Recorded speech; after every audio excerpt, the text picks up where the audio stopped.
Hey, beautiful people.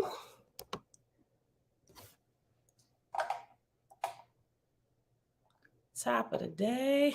I just realized my glasses got a smudge on. Happy Friday, everybody. Happy Friday.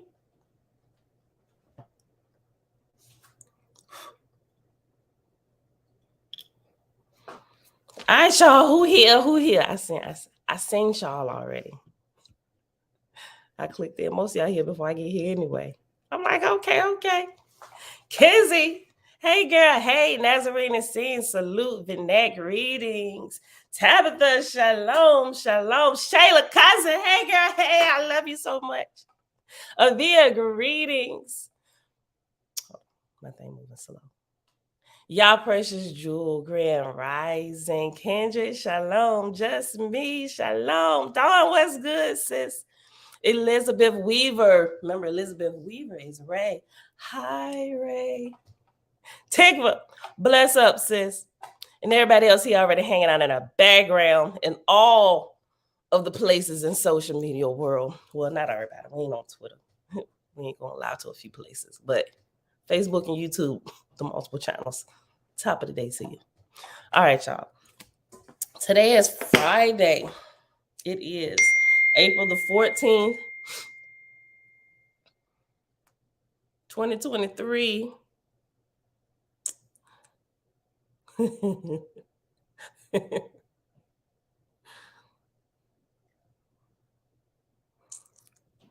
We could, Jamil. We could. I don't know. Let me see. We could. Let me think about it. Okay, y'all. It is Friday, April the 14th, 2023, day 16 of year 5 of reading through books, laws, and prophets. And of the 5-year consecutive day count, it is day 1,399. Tomorrow be day 1,400, y'all. I ain't never been this consistent with anything in my life. Except for the work I do for the creator. I mean, that really should carry over in everything else in my life. Like I'm working on it, but you got to start somewhere. You pick one thing, get good with it, and then allow it to spread out everywhere in your life, right? All right, so today we are going to finish reading this footnote, the chapter 8 that the footnote in chapter 14 led us to. So we're going to close up. I'm going to reread over Thomas Jefferson's little snippet, and then it's going to finish out the information about Peter. Actually, no, we did Peter first half of this chapter, Paul. And that's not going to take that long. Like, it's really short. It's not even like full pages for real. It's just quotes from all these different people who were waking up and realize what was really going on. All right. And after that, we are going to start chapter 15. No, I'm sorry. Chapter 16. The Bahir Shabbatayim, the 7th candle. And Father, we thank you for, I guess it's us. Creator just set the atmosphere, but do you realize how many other spirits you had to beat out just to get here? Like, coming from your father. Like, the race began before we were even born here, before we got into our mother's womb.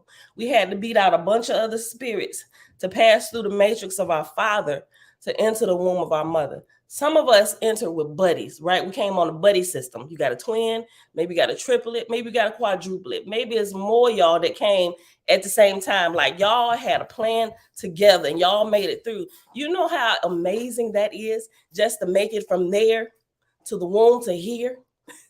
It's amazing. So, Father, we thank you for the fight that you've already put in every last one of us, even when we don't feel like it, right? We feel like everything is against us. We've beat the odds already, right? Multiple times, right? So just kind of remember that. So, Father, we thank you for a spirit of never giving up. All right, y'all. With that being said, today, let's get started here straight away. Brian, Joe, what's going on, fam? Audrey, hey, girl, hey. Elijah, blessings, peace and blessings. Yes, sir. Oh, you going? Go ahead. You can heat it up. Oh yeah, you know, we was joking about this. My little prop, you was gonna need it. Can you use it? I gave Elijah the other one. Yeah. But you can't use it while I'm using it as a prop. Okay, so my makeshift podium is my big air fryer. It's set a little high. Come on, son. What do you want to heat up? Come on, what you want to heat up in here? No, seriously, you can't because the heat gonna come from the top. Oh, you can't. Wait, what? See, did I get an other small air fryer to Elijah? Yeah, but I'll just use my. Oh, okay.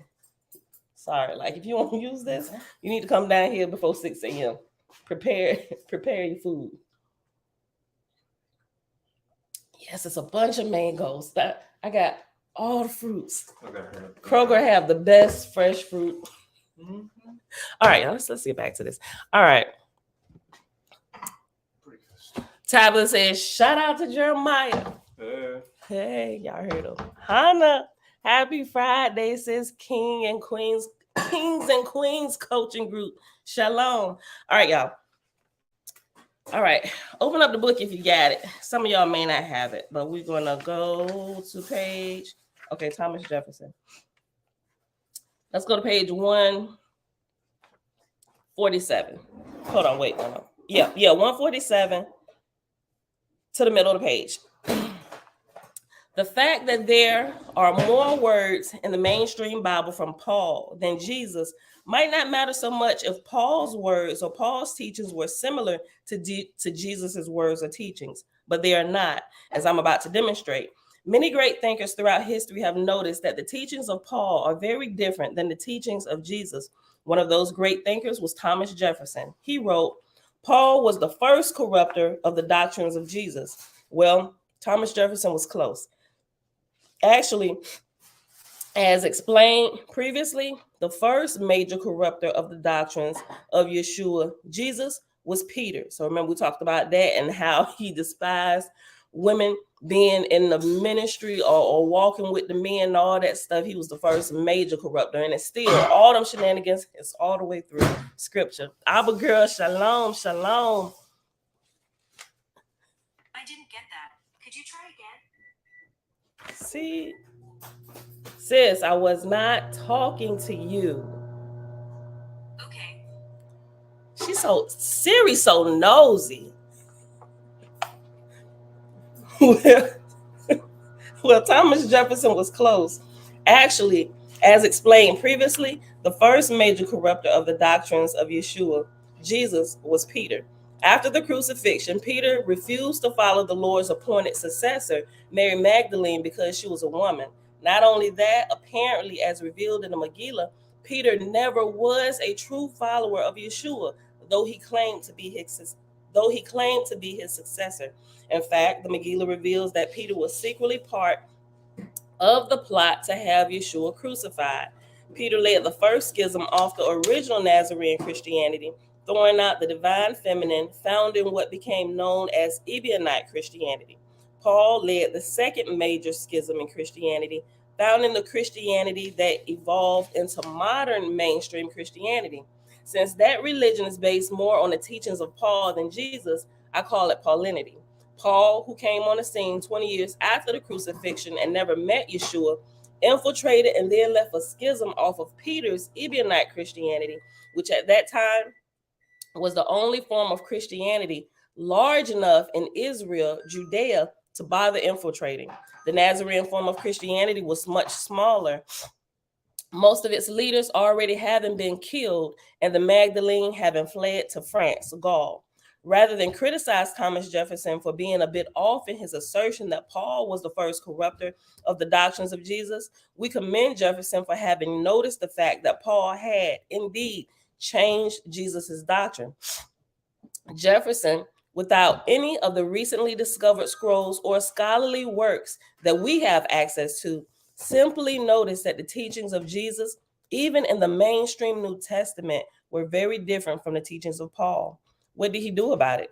Besides exposing that truth by writing about it, Jefferson took a pair of scissors and cut all the words of Paul out his Bible. He probably had a couple pages left. He had a couple pages left once he got done. Jefferson is not the only great thinker to notice that. Even when we confine our observations to the mainstream New Testament, the teachings of Paul differ radically from the teachings of Jesus. Some of the other thinkers that noticed this and wrote about it include the following. The Reverend V.A. Holmes Gore, in his book, Christ or Paul, wrote, "Let the reader contrast the true Christian standard with that of Paul, and he will see the terrible betrayal of all that the master taught. For the surest way to betray a great teacher is to misrepresent his message. That is what Paul and his followers did. And because the church has followed Paul in his era, it has failed lamentably to redeem the world." We can all see that, right? Ain't nothing but a bunch of church shenanigans going on most places, and people are falling away. It's the great falling away. I'd say the great waking up. The church teachers, it's the great falling away from us. Everybody is turning away from Jesus. Don't you dare say nothing about him.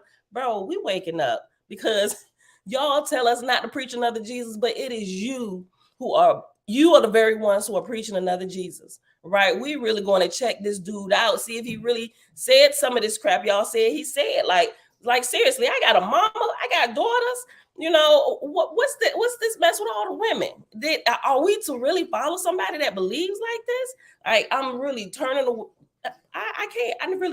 I need to check into what you're telling me. I feel like people that are in Christianity, they don't have to think themselves. Exactly. We talking about some of the great thinkers that start waking up, right? And most of us, when we was in the church, we did not think for ourselves. When we walked through them church doors, right, we checked our brains in the car. We didn't get out the car with them. We arguing on the way to church about everything else in the world. We need to get these bills paid. Then we check our brains at the door. Matter of fact, if you carried some of them conversations in the church, maybe the pastor would be convicted about the crap he preaching. You know, y'all keep y'all money today. Go ahead. Because clearly I'm bringing strife into y'all household. Y'all fighting about whether y'all got y'all bills paid. You know what? Most of the pastors, you know what, brother, sister? The Lord will provide. Give them last $2 you got in your savings account over here, and the Lord is going to multiply for you. I got the anointing of multiplication on my life, and you give him your $2. And by the time you get home, Dominion Power, whoever, matter of fact, Dominion Power, they got secret something where they know you ain't gonna pay. By the time you get home, they at your meter. Can you go ahead and sign? No, they just cut it off, but I'm just being funny now. But they waiting on you when you get home from church. Was church service nice? How was it today, sis? Yes, disconnect. Did not pay. Gave last $2 to the church. I would have worked something out. They would have gave it to me. I would have extended it for a week. Nope, off. Gotta pay $100 reinstatement fee to get the power back on. All right, y'all have a blessed day now. They don't care nothing about your church, about the money you giving, waiting on the multiplication blessing. They just don't. Okay, go ahead, sir. Uncle JB, I love you. Kiss Aunt Gay to her. I love her. Just me, and I saw 3 unclean spirits like frogs come out of the mouth of the dragon, and out of the mouth of the beast, and out of the mouth of the false prophet. They see that every Sunday from the pulpit. Revelations is happening in their pulpit. What? They literally just reinvented it. So engineers reinvented it. One guy, when he created it, the inside, it looked like a halo, like a white halo. He's going in. And it was kind of black, and it was black in the middle. I thought it was a black hole. I was a little scared. But they've been trying to give us free energy for decades now. Taking Tesla's inventions and everything. Listen, they want to keep Dominion Power on their payroll. It don't matter. The point is that Tesla and some of the great minds and thinkers been trying to free us from the tyranny of some of these slave masters and some of these hard taskmasters. They've been wanting to give the world free energy without the power bit, like literally everything. We got the technology to have everything powered by the sun, and they don't want to turn loose the dollars, the credit. Huh? You can pull it from the earth's field. We actually can. The earth's field, for some reason, they said If we develop our bodies, that's what we're going, right? We learn how to do this. One day I'm gonna be able to touch. Matter of fact, I was about to say one day I'm gonna be able to touch my cell phone and charge it up. By the time I'm able to do that, I ain't even gonna need this. I'm gonna just be ESP, like I'm talking, like I talk just freely. I'm gonna just be able to tap right in. Hey, sis, what you doing today? Walking down the street, ain't got no phone or nothing, just by the spirit, just talking back and forth. That's how it should be, right? Take for all bills are already paid in Jesus' name. Like, bro, Jesus forgot dominion power. He forgot Comcast. What do you mean? Please explain it. Can you got some kind of promissory note you can give me from Jesus Christ to hand over to dominion power? Because I ain't going for this crap. So don't tell me this when I got to go deal with them. Well, sister, in the spirit, you got to just believe it. That's why your bills ain't paid, because you ain't believing. You don't have the faith. My bills can't be paid by faith. Like, seriously. Like, I can believe, but let me tell you something. Here's where they mess up. They forget to tell you. Sister, believe. But on top of your belief, make sure you're picking up some extra overtime at the job. Also, for real, I don't even really have to develop my faith. I can just work extra hours and get this paid. But you don't want to discount Jesus in it, right? Because how do you know they're going to say yes to your request for the overtime hours? So you got to add faith plus the works. Now, I wouldn't normally argue with that as long as you pairing it together, right? If this is how you should believe. I believe that my bill is going to get paid. And because I believe, I'm going to act on my belief, right? Because if you left all power in our hands, I'm going to act on what I believe, and I'm going to line myself up with it. The closest resource to help me to get this belief fed or belief and need met is for me to extra hours, right? Or if I have a business, for me to sell extra product, render extra service to bring in the money to pay for this.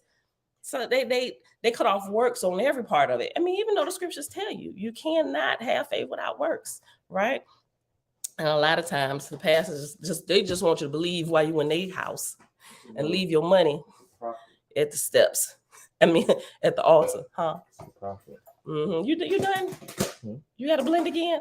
I was just kind of killing some time while he doing his. All right, go ahead. Let me finish reading. Okay, because we need to get into these fire letters. Okay. The great theologian Soren Kierkegaard, writing in the journals, echoed the sentiment above. Quote, in the teachings of Christ, religion is completely present tense. Jesus is the prototype, and our task is to imitate him, become a disciple. But then through Paul came a basic alteration. Paul draws attention away from imitating Christ and fixes attention on the death of Christ, the atoner. Ooh, how slick, right? Look, let me read that again. In the teachings of Christ, religion is completely present tense. Jesus is the prototype, and our task is to imitate him, right? Follow me as I, obey me as I obey the Father, right? I mean, and that's not necessarily bad, because if I'm imitating ways of life, I expect my children to imitate me. Like, don't worship me. Like, the real Jesus, there was no, like, not worshiping him, falling down. Yes, master, in your name. In your matter of fact, in original scrolls, there was never no in your name. Like, you will not find that, right? He's literally turning everybody away. Like, listen, bro, I didn't tap in or something. Listen, just look what I'm doing. And he taught them about what he was learning and how he was able to connect to the Father, right? And how he became a Christed one and how he was enlightening them. It seemed to them to be miracles that's happening, but he just understood some higher laws and principles from the spiritual realm that he was able to use here, right? Listen. I'll be honest, I would rather believe in Odin, Poseidon, and all of them before I believe in. And a lot of people go those different ways. They just know they need to get away from the shenanigans of the church. We're picking a different savior because this one ain't working too well. For real. Some people say that, but some people, it just depends.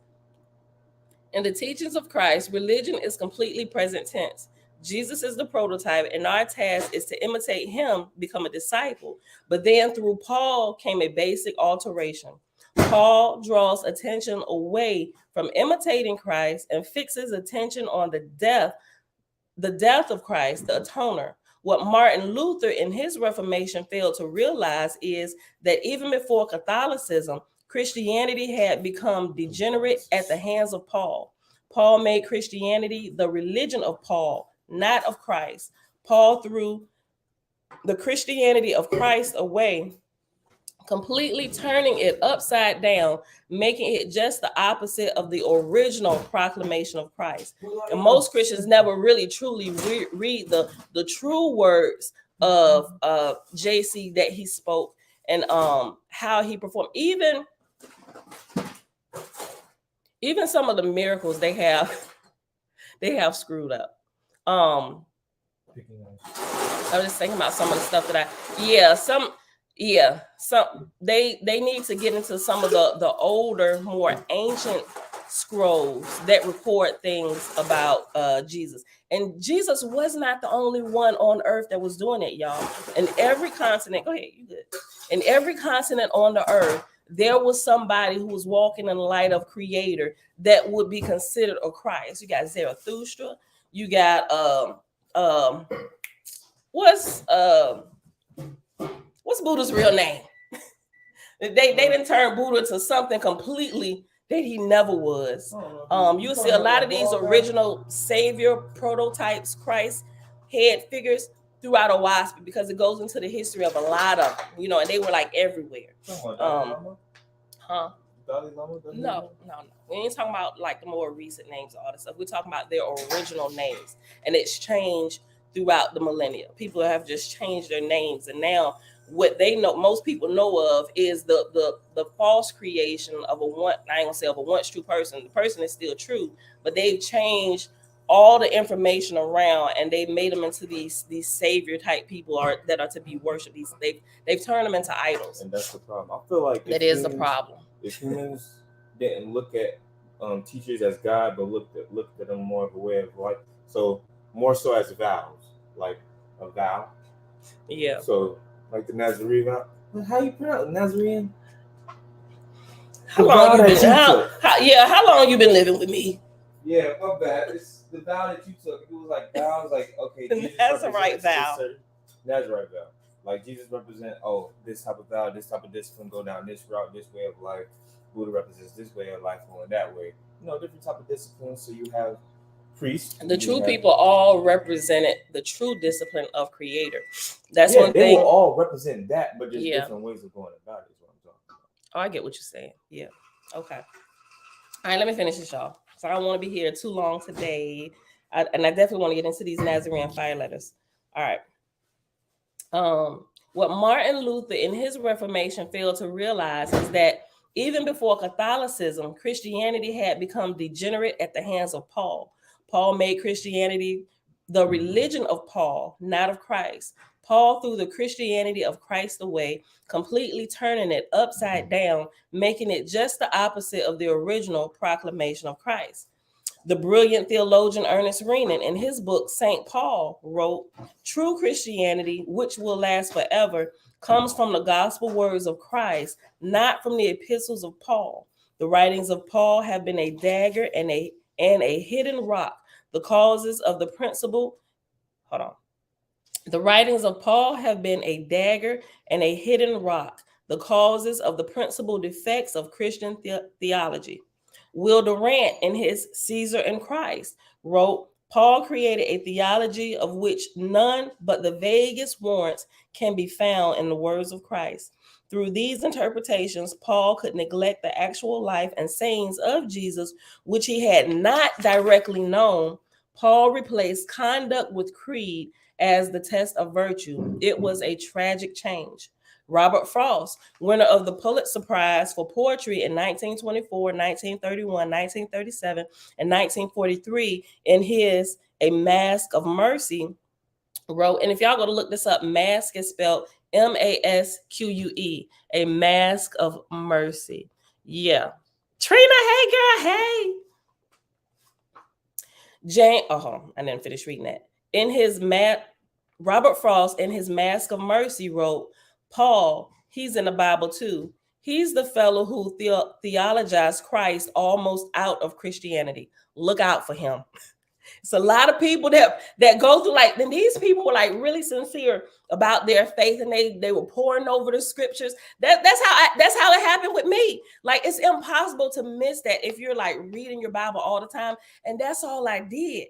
I was full of, matter of fact, I built up this reservoir of so much scripture on the inside of me that I could literally just rattle off scriptures to you. Because when I joined the military and I had been separated from all my family, going out, ask Trina, a couple people that know me was out to sea. If I wasn't working, right? If I wasn't at my workstation or whatever, I was in a berthing with my Bible, right? And if I wasn't sitting out in a common area with the ladies, I was in my rack reading my Bible. Like, that's all I did when I wasn't working or eating or maybe just hanging out at one of the ports or whatever. I was consuming the scriptures, literally meditating. What I listened to the Bible when I wasn't reading it, right? So all of these years of putting it in me and just thinking about it and meditating on it, and then getting out of the military, coming back in the midst of things and getting into these different churches and stuff, and all of this stuff just going on the inside of me. I'm like, like my grandma said, wait a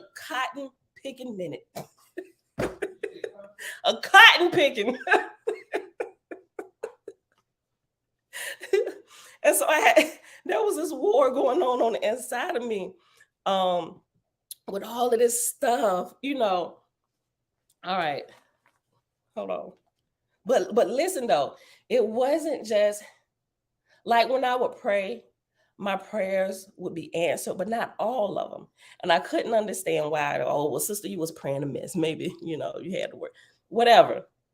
But my biggest thing was and the book of Acts is one of the Acts and Revelation, my favorite books out the Bible, right? Well, out the New Testament. And I'm like, well, why is this stuff not happening today? Going back to the gospel, he said greater things we would be doing, even more than what he did. And the stories that they left in there, it's kind of got you like awestruck and amazing stuff. But I'm like, okay, all of this stuff was happening here. We're doing what the scriptures tell us to do, right? According to what we're reading. Why is there no power? Why is there no power?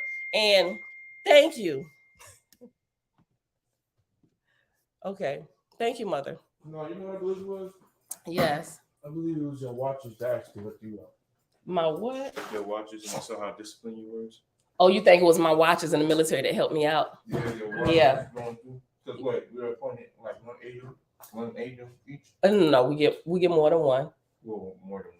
You get married, you get another one.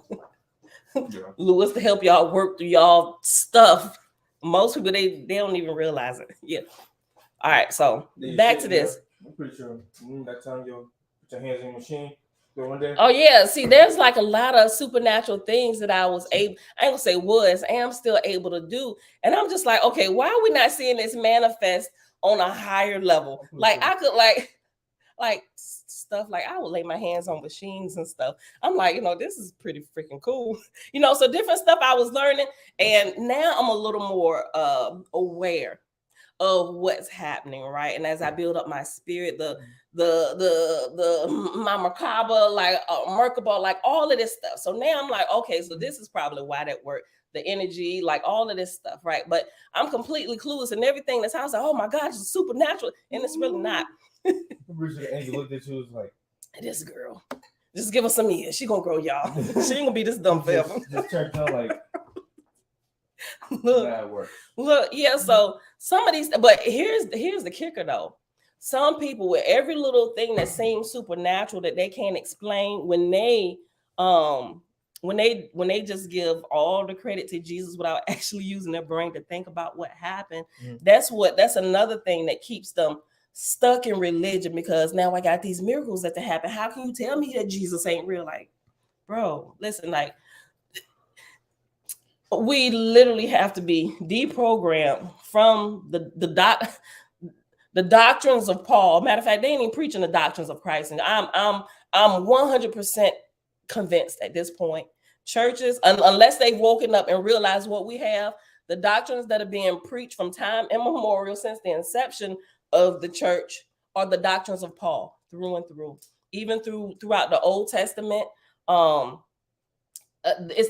that same type of thread going all the way through. All right, son, love you. Y'all be safe out there. Tell Lynn I said hey. But yeah, most of the church really don't even. His words are kind of skewed a little bit. JC, some words in there, but like if you so if this like your first time here to see what I'm talking about, and you're lovers of the New Testament, I ain't telling you to go burn your Bible, right? But here's what I want Jeremiah say. I'm gonna tell you that, right? They might not be ready for that yet. Go get the Seeing Gospel of Peace, right? Start you off small. The Seeing Gospel of Peace will give you a lot of the true words of Christ, Yeshua, in its full context, right? And if you weren't here, we actually read this. Did I say? I think I took it back upstairs.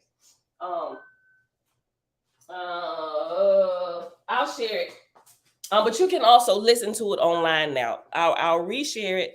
YouTube, just in case you don't have, but you can buy it from Amazon, and it's 4 volumes. You will see through there a few of the like parables and stuff, especially like the parable of the prodigal son. Matter of fact, if you go back and you go to my video, I think it's a couple of them that I did, but the most recent one that you will find a few weeks ago, and in the title has prodigal son. It was that video where we read that portion and that parable in its full context. It is, even though some of the words are the same in the New Testament, that parable has been taken completely out of its proper context, and your whole understanding about the prodigal son, it'll be changed forever. You have to, even if you don't read nothing else, you have to go read that parable and how Jesus taught that in its full context without it being chopped and screwed by the church fathers and Paul and the little taste that they left you in the New Testament that does not even, oh my gosh, there's not enough words that I can say about how they screwed that up. Go read that. All right. So, and now I'll reshare it. Hold on, let me make myself a note. I'm a prodigal. And you will see what I'm talking about. That, and when I started reading, I was like, oh my gosh. And listen, it was the Essene Gospel of Peace that took away my whole attitude towards JC. Because I'm like, man, you on shenanigans. I ain't fooling with you no more, bro. Even though I was all the good stuff that was happening to me spiritually, I was attributing it to you before in my life because I was ignorant. Now I'm just like, bro, you know what? I'm sorry. He like, look, sis, I was trying to tell you all this time. But I have a proper understanding. He is nothing more than what we will be in days to come. He's literally, and you hear some Christians say, matter of fact, the first person I actually ever heard say this was my Aunt Valerie, that Jesus is our brother. You know, I'm like, okay, you know, and she got a real bubbly demeanor and attitude and everything, but she was the first one I ever heard that said Jesus is our brother, you know. So I'm like, well, okay, you know, I just, you know, it stuck, but I'm just like, okay, whatever. But now, like, I really understand this on a whole nother level, right? Think about siblings. As you grow and you got younger siblings and how you teaching them the ropes of the house or whatever, man, that's literally what he was doing as he was walking in the light of the Father, the laws of life and stuff. But we get such a chopped and screwed story in the Bible. Like, I'm just like, y'all just have to read it.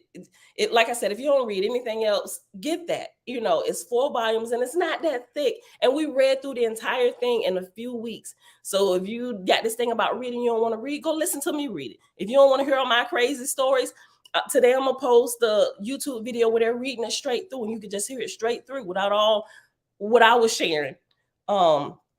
But you have to read it. Keep it in its proper context. Put Jesus in his proper context, right? Just like you treat an older brother or sister that you love and you admire. You don't worship them though. Even though smaller children, as they're growing, they tend to have like this worship type love until they grow older and they mature. That's what it is. The church never break you out of that worship type. Oh my God, you're the best. Like, no, listen, come on. I love you too. Come on now. Listen, this is how we got to do it, because when you get a little bit older, you're going to be doing this too, right? You're going to be the older brother, the older sister, or you're going to be a father, you're going to be a mother, right? It's just like that. So hold on. Right, just me. Like y'all have to read some of the full true words of Jesus, or Owaspi calls him Joshua, right? Or Hebrews call him Yeshua, Yehoshua, whatever. We talking about the same person that his name has been changed, right? Um, Don said, and you be thinking when prayer wasn't answered, he didn't answer because I didn't say enough hallelujahs. Was it that sin I committed? Maybe I need to tithe just a little bit. Like really, all those things go through your head, but we're really lacking information. And most of us are really sincere. Like and this, I'll give it to them, right? That's why I said I got to ease up on the Christians, because I used to be there. They are I don't say all of them, but I say a good bit of them, right? Because we come from that stock, right? It's a good bit of us here, right? So a good bit of them, they're really true and honorable in what they believe, because they believe it's the truth. They just haven't gotten to that waking up point where things begin to click and they're putting pieces together, right? But we were once there, right? We were once there. So I'm like, I need to work on my compassion. Because I wish I had somebody like me that was floating around, that I could think about, man, why did sister leave? Like, she said some intriguing things. Like, can you share on that? Why is the pastor saying don't listen to them? Like, because I'm nosy. Tell me, give me the tea. Wow, what was going on? Right? I would be checking, and I'm asking questions. So, but yeah, right, Dawn. They really do have pure hearts, and they'll preach the church door, the church walls down, hellfire, all that stuff, right? But they're a little ignorant. I mean, they could be a lot ignorant, a lot ignorant. But you know, the purity of heart is there, and they're sincere, like, and they're praying and fast, and they're taking hours of their life to pray and fast and pray. I mean, and you can't knock that for real, right? They just need a little adjustment as they go along, right? And the creator is faithful. When they get to that point where they're able to handle a little bit more truth, they'll go that way. It's like one guy, he has a huge following. I'm not gonna say name, but he has a huge following. And I didn't really watch him, but I knew about him, and every now and then I'll click in on the videos or whatever, and just to see where he's at and how he's progressing. But I'm thinking, yeah, he might be stunted now because of all the let me not say that. But he was on a path to where he started questioning some of these things. And he really loves the Lord, right? And his heart is pure, right? Because now they have a big church and they're doing things in the community. And I don't knock that at all. Like that's amazing. Like, he's literally making a difference. But it's still like they're staying in that same like worship type state, to whereas as he was growing and developing, he began to learn about the Trinity, right? And he began to talk about, there's something wrong with this whole Trinity thing. And because he's a little more famous now or whatever, people's like, oh my God, he's speaking heresy, write him off, like all kinds of crazy stuff. And he was like, listen, I'm just telling you, have y'all ever like looked at it? But that seems like that's kind of halted a little bit, and it's just, I don't, you just got to be careful. We all have to be careful. We got to constantly check our hearts daily just to make sure we're still walking in the truth. I do it daily. Look, that's why I allow feedback. Y'all say anything. If I get off, Pam, you a little bit overboard, or you think I might be going overboard, but I might feel like I need to get through the rest of my joke. But I'm growing. I realize I need to temper it a little bit, but the feedback helps. Okay, yeah, I am a bit critical, aren't I? Oh yeah, I'm okay. Because I'll go back and I'll watch it, and now I'll listen to the lesson, and I'll go back and take notes myself from my own videos, just going through stuff. But I really do look at y'all feedback and what y'all say, because y'all people, I know some people treat social media, all this social media. No, these are like real people. This is just the medium we use to just hang out with one another and talk about the truth and the things that we find. And a lot of these people, not that they have to, they can do whatever they want with their social media. But I think they lack that interaction part where they can get feedback, and it'll help to keep them balanced in a way. A lot of people, they just put videos out there, you like it or you love it, and they watch for views. I ain't about that. Like, I don't want that type of fame here, right? I want to know I'm growing. And this is like a way to help me gauge, okay, am I being effective? By being effective, meaning, okay, am I doing proper research, study? Because y'all help me a lot in stuff, like with pronouncing words, giving me resources that I may be lacking on. Okay, sister, your information is half cocked over here. Go check this out.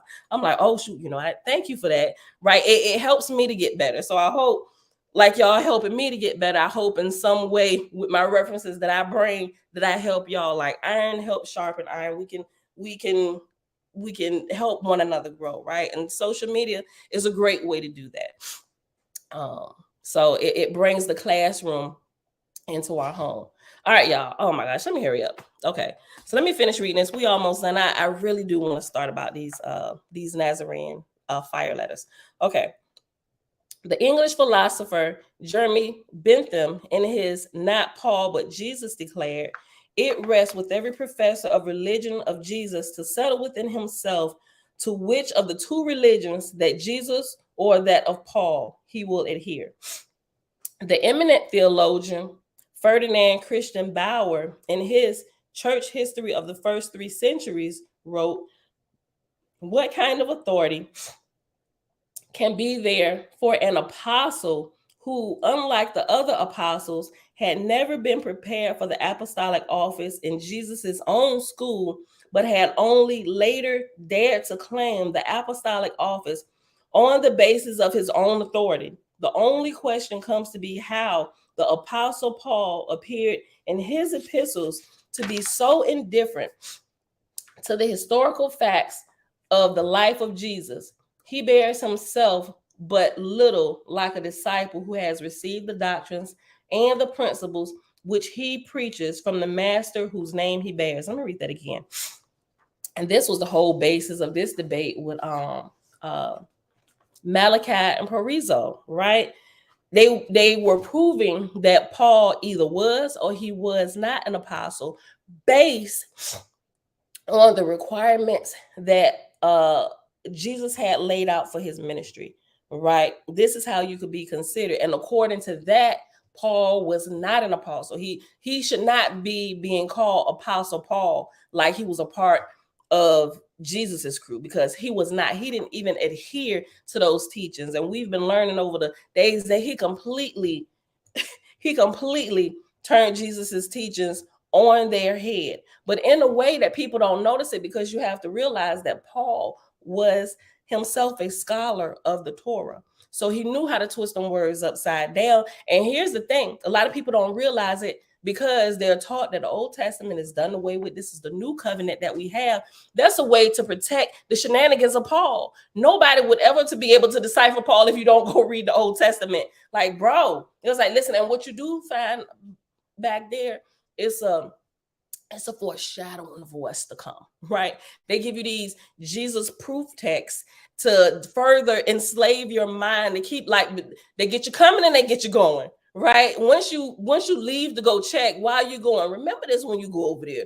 Anything that this little sentence here is a foreshadowing of the Messiah, right? I'm just like, bro, this is all garbage. For years, I read this book. I read the Bible, put it in me. I lived it. And then I started connecting and researching. I'm like, something is terribly wrong throughout these scriptures. And I can't quite put my hand on it yet, because I when I couldn't put my hand on it, I wouldn't dare to believe that this Messiah that I had grown to love could possibly have been tampered with. When I toyed with the fact that, what if, okay, Pam, okay, well, we know he the savior.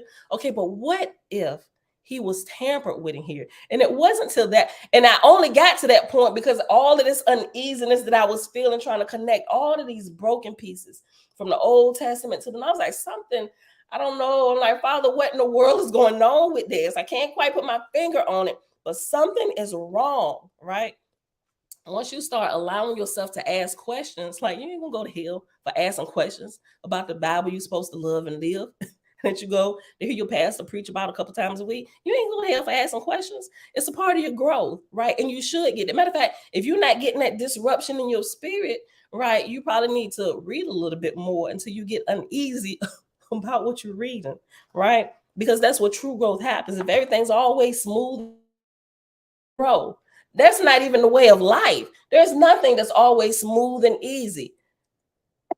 That you ever heard the word growing pains? That happens everywhere, spiritually, physically, mentally. When you're learning how to do math, at point of frustration, we're learning something new. It's time to stretch these critical thinking skills. Now we need to learn formulas. How do we get past this? How do we solve this problem, right? But they teach you everything's supposed to be smooth as butter in Christianity. You shouldn't have no problems. Don't worry about it. Don't worry about that. Jesus paid it all. He got it. Lay your cares at the cross. Matter of fact, scoot over to the passenger side. Let Jesus take the wheel. Oh, the lies. Okay. The eminent theologian Ferdinand Christian Bauer, in his church history of the first 3 centuries, wrote, "What kind of authority can there be for an apostle who, unlike the other apostles, had never been prepared for the apostolic office in Jesus' own school, but had only later dared to claim the apostolic office on the basis of his own authority? The only question comes to be how the apostle Paul appears in his epistles to be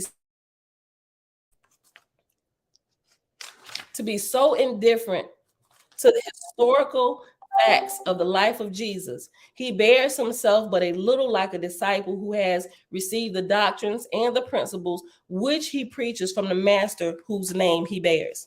The great Mahatma Gandhi, the prophet of nonviolence who won freedom from England for India, in an essay titled Discussion on Fellowship, wrote, "I draw a great distinction between the Sermon on the Mount of Jesus and the letters of Paul. Paul's letters are a graft on Christ's teachings, Paul's own gloss apart from Christ's own experience." Carl Jung, a famous Swiss psychiatrist, wrote in his essay, A Psychological Approach to Dogma, Paul's name before his conviction was Saul. Saul's fanatical resistance to Christianity was never entirely overcome. It is frankly disappointing to see how Paul hardly ever allows the real Jesus of Nazareth to get a word in. That's what I'm saying. Y'all have got to go read the Nazarene, the gospel of peace. As you can see, I am quoting from the intellectual cream of humanity. A few more, and I will consider my point be made. Let us consider with George Bernard Shaw, winner of the Nobel Prize for Literature in 1925, in his Androcles and the Lion, we read, "There is not one word of Pauline Christianity in the characteristic utterances of Jesus. There has really never been a more monstrous imposition perpetrated than the imposition of Paul's soul upon the soul of Jesus. It is now easy to understand how the Christianity of Jesus was suppressed by the police and the church, while Paulinism overran the whole Western civilized world, which was at that time the Roman Empire, and was adopted by it as its official faith. Let us follow that Nobel Prize winner with another. Albert Schweitzer, winner of the 1952 Nobel Peace Prize, has been called one of the greatest Christians of his time. He was a philosopher, physician, musician, clergyman, missionary, and theologian. In his The Quest for the Historical Jesus and his Mysticism of Paul, Schweitzer writes, Paul did not desire to know Christ. Paul shows us with what complete indifference the earthly life of Jesus was regarded. What was the significance of our faith and for our religious life? The fact that the gospel of Paul is different from the gospel of Jesus? The attitude which Paul himself takes up towards the gospel of Jesus is that he doesn't repeat it in the words of Jesus and does not appeal to its authority. The faithful thing is that the Greek, the Catholic, and the Protestant theologies all contain the gospel of Paul in a form which does not continue the gospel of Jesus, but displaces it. William Reed wrote in his book, Paul informs us the obvious contradictions in the three accounts given by Paul in regard to his conversion are enough to arouse distrust. The moral majesty of Jesus, his purity and piety, his ministry among his people, his manner as a prophet, the whole concrete, ethical, religious content of his earthly life signifies for Paul's Christology nothing whatever. The name disciple of Christ has little applicability to Paul, Jesus, or Paul. This alternative, Jesus or Paul. This alternative characterizes, at least in part, the religious and theological warfare of the present day. Ralph Bootman, one of the most respected theologians of this century, wrote in his Significance of the Historical Jesus for the Theology of Paul, it is most obvious that Paul does not appear to the words of the Lord in support of his views. When the essentially Pauline conceptions are considered, it is clear that Paul is not dependent on Jesus. Jesus's teaching is, to all intents and purposes, irrelevant for Paul. My point has been made. Many great thinkers joined Thomas Jefferson in declaring that Paul replaced the teachings of Jesus with his very own different teachings. Now let us focus on Paul's anti-feminine equality teachings that have so influenced the Christianity of the past 2,000 years. We will do that by quoting Paul's own words on that topic. In his epistle letter titled 1 Corinthians, Paul writes, I'm definitely going to have to change my thumbnail today. Hold on. Oh, man. I'm definitely going to have to change. I'm going to have to change my thumbnail.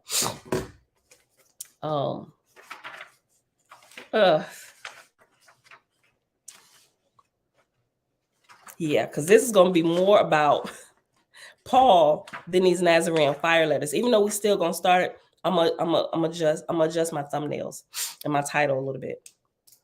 Okay.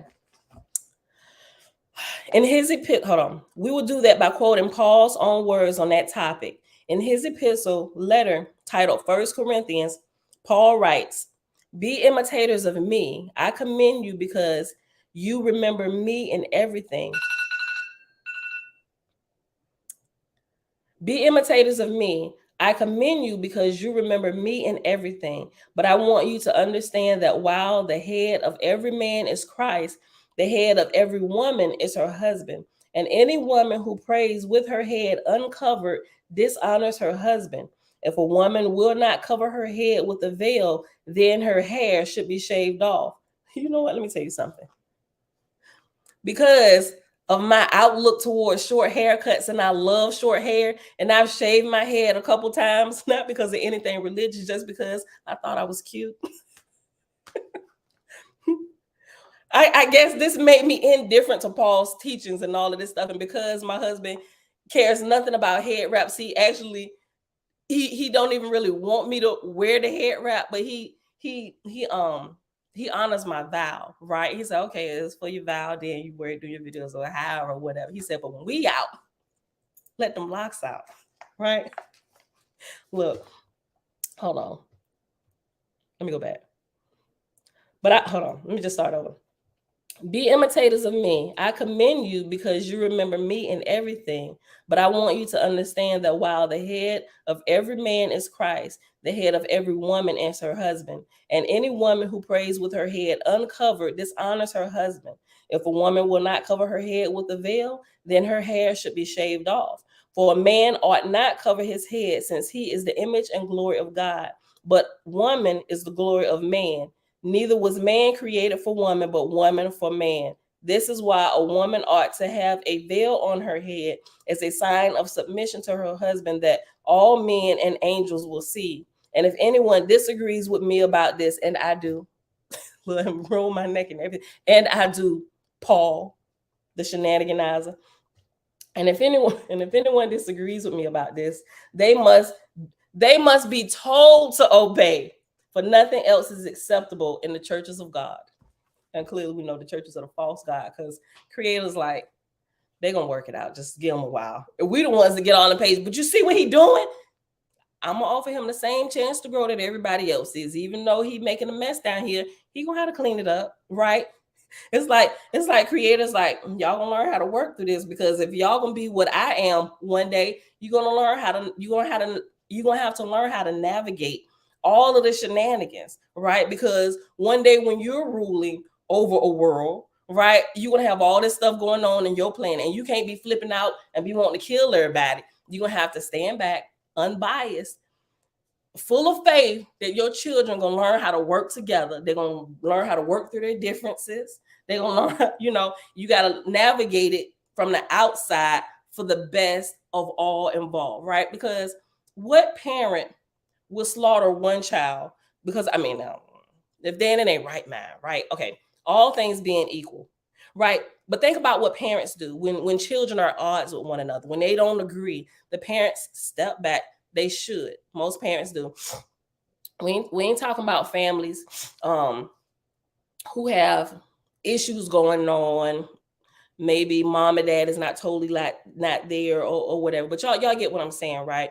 Most parents will, even though they may have to intervene, right? They may have to put you both on punishment, right? Why I was right? Why? Because you arguing with him. First of all, you're older. Why are you even allowing that to get to you?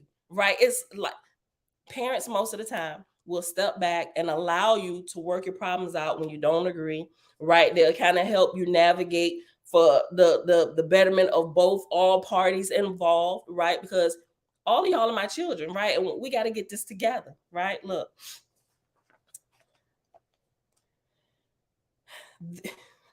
Neither was a man created for a woman, but woman for man. This is why a woman ought to have a veil on her head as a sign of submission to her husband, that all men and angels will see. And if anyone disagrees with me about this, they must be told to obey, for nothing else is acceptable in the churches of God. We know that's going all against Creator's principles, right? He allows freedom. He allows you to choose. Paul said you need to tell him what to do. Put a whip on her back and put her in the kitchen after she come out the bedroom. Tell her to make you an animal sandwich. Similarly, Paul declares in chapter 5 of Ephesians, wives, I get pissed with Paul all over again. But I know Paul got to clean up his messes too. So, bro, wherever you at throughout this vast universe, Paul is still stuck here in this earth realm because of all this crap that's going on with the church. He probably in remission, right? He done probably had judgment by Creator. Remember, judgment by the Creator is the most just thing you will ever do, because judgment by the Creator is, oh, you want my judgment? You want my spot flash? You want my spot flash? Look, that's what Paul wanted. Paul wanted his spot. You want my spot flash? Y'all seen 5 Heartbeats? You want my spot flash? Well, you ain't gonna get it, because you ain't got it. Nah, y'all gotta watch the movie to see the next part, because it break out into the whole dance scene. One of my favorite movies. Paul wanted Jesus' spot, but he wasn't living a life not like Jesus was, right? Look, y'all may look. When I say y'all, I done got over my whole little anger problem towards Jesus. I don't even be calling him Jeebus no more. I know some of us joke and call him Jeebus or whatever, but now I understand how it was all twisted up and everything. You know what? And I might have sent some good-hearted Christians away from here talking about Jesus in some of my earlier videos. Look, I hope they give me another chance to come back to see that I've corrected. I've grown a little bit. Now I understand, right? Sometimes I think about it. I'm like, well, I don't feel bad though. Like I was growing, so y'all just gotta, if y'all been here long enough, you just watch my videos. Some of them early shenaniganizing videos, but it was a part of my growth. I do it all over again, every bit if I had to, listen. Similarly, Paul describes in chapter 5 of Ephesians, wives, be subject to your husbands as to the Lord. For the husband is the head of the wife in the same way that Christ is the head of the church. As the church is subject to Christ, so must wives be subject to their husbands in everything. If you think the above words of Paul brand him as a male chauvinist, hold on to your hats, especially you women in church. It gets worse. In chapter 14, hold on.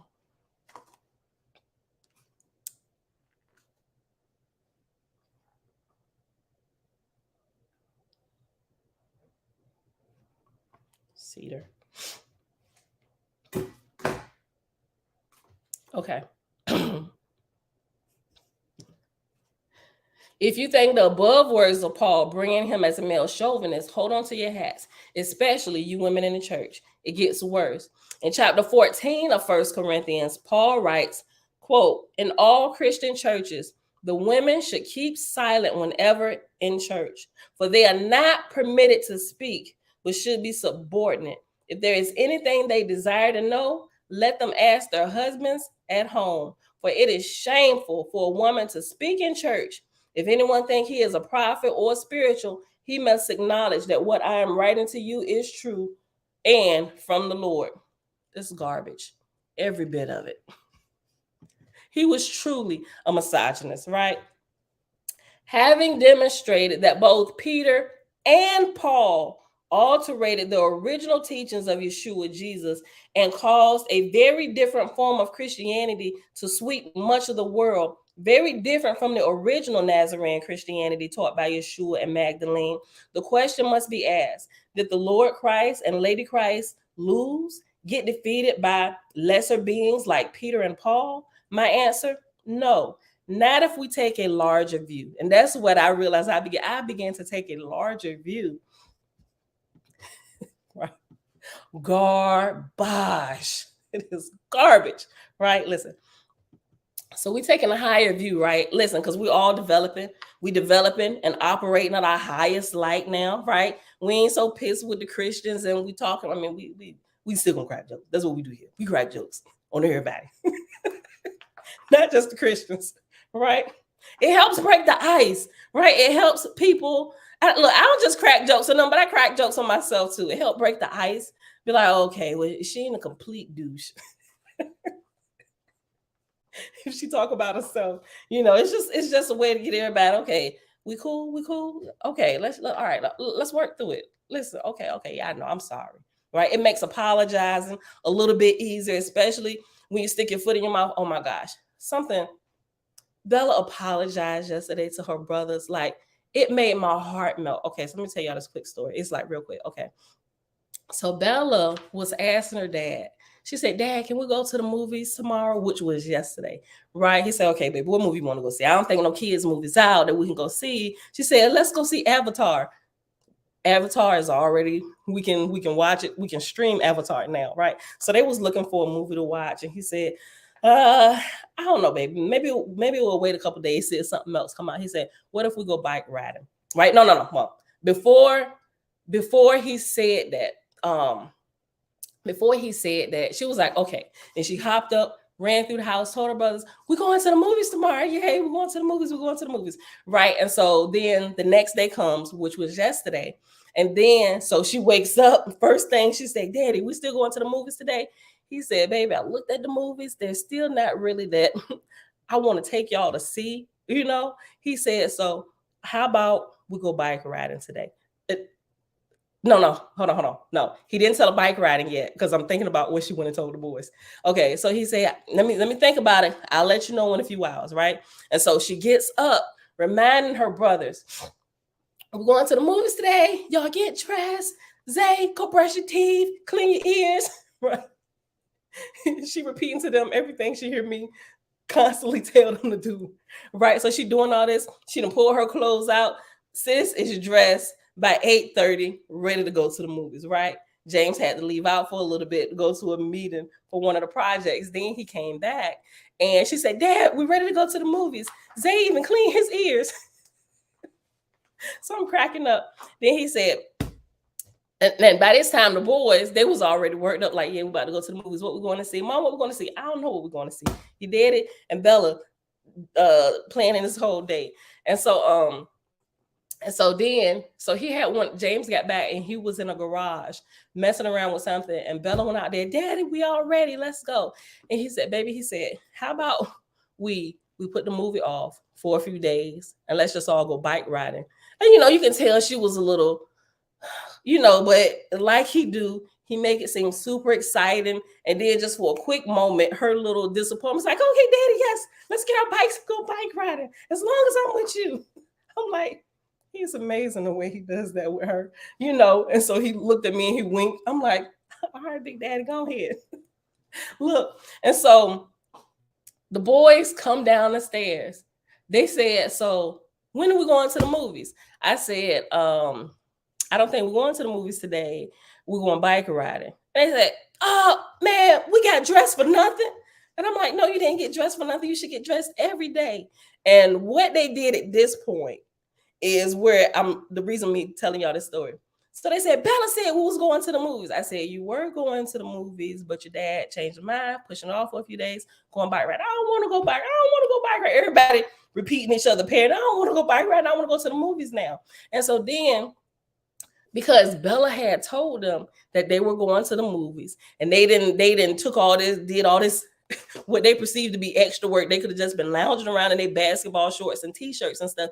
They didn't want to got fully dressed, put on socks and tennis shoes, and they did all this extra stuff. Now they mad that they didn't did extra work to go somewhere that they not going. So they got mad with Bella and said, Bella, you said Dad said we was going to the movies. And you know what Bella said? And the way she said it like stopped me in my tracks because I was in the kitchen washing some dishes. And she said, we was going to the movies, but Dad changed it and we're going bike riding now. I got it wrong. I'm sorry. And they steady going on. I'm like, and then they just mad. The boys is hollering like they do or whatever. Bella, you always telling us something. And it must have touched her deep down in her shanana because she repeated it like 4 times and she followed them up the stairs. She said, oh my gosh, I got it wrong. I'm sorry, boys. I got it wrong. Josh, I said, I got it wrong. I'm like, and it was the way she said, there was like such a humility there with her. She's 6, right? It was the way she said, I got it wrong. I'm sorry. I'm like, oh, if we will all have that same type of spirit when we get things wrong. A lot of time we let our pride get in the way. Look, Dad the one that changed it. Go on talk to him about that. I told y'all we was going to the movies. That's what was going in the first place. So I didn't get it wrong. But she said she didn't even acknowledge the fact that they weren't going to the movies. She didn't even bring up the movies. She just said because she saw her mad, and they weren't mad, but you know how 12, Isaiah 8, Isaiah 10, and Josh is 12, right? And you know how little boys man, you said, man, get out of here, get out of our room and stuff like that. And that really bothered her. And she's 6. And she said, boy, and she was about at tears. She said, boys, I got it wrong. I'm sorry. And I left out the kitchen. I went to the top of the stairs and she was literally standing at the top of the stairs. She said, I'm sorry. I got it wrong. I'm like, come here, Tootie. Come here. And I was by the tears. I'm just like, and the way she said that, I just thought about me and how I respond to stuff sometimes, even when I'm responding to my husband or whatever, because y'all been here a couple times, some of the early on, maybe I think like last year, when he was like, she don't apologize for nothing, So I learned from my children. This is like, I'm just like, that was amazing. That was like an unspoken lesson. And it really hit me deep down in my shanana. Dawn said, being a mental health practitioner, that made me smile. I know, right? Listen, I wish that could have been recorded, so now it's just, I'm like, Father, help me be more like Bella. When I grow up, I want to be like her in my compassion, in my response to people when I get it wrong, like, oh my gosh, listen, I got it wrong. I'm sorry, And I've learned how to do that a little bit, I'll when I get it wrong here, I'll be like, oops. You remember when I had said, y'all, I screwed that all up. I'm sorry. Look, listen, I feel bad. Okay. Listen, so a couple people, okay. Now that we're talking about this, because a couple people, okay. So let me listen. So when y'all here and y'all watching me, I know some people be like super excited, right? But I be super excited all the time. We got to learn how to temper one another, because sometimes I be overly excited and overly zealous sometimes, especially when I was coming out about JC, right? And so it's a lot of other people. They's like, yeah, that's right. We knew something was wrong, you know? But some people, they kind of took that same fire back. I mean, without growing a little bit more. And it caused rifts in people's relation. I mean, it absolutely will, right?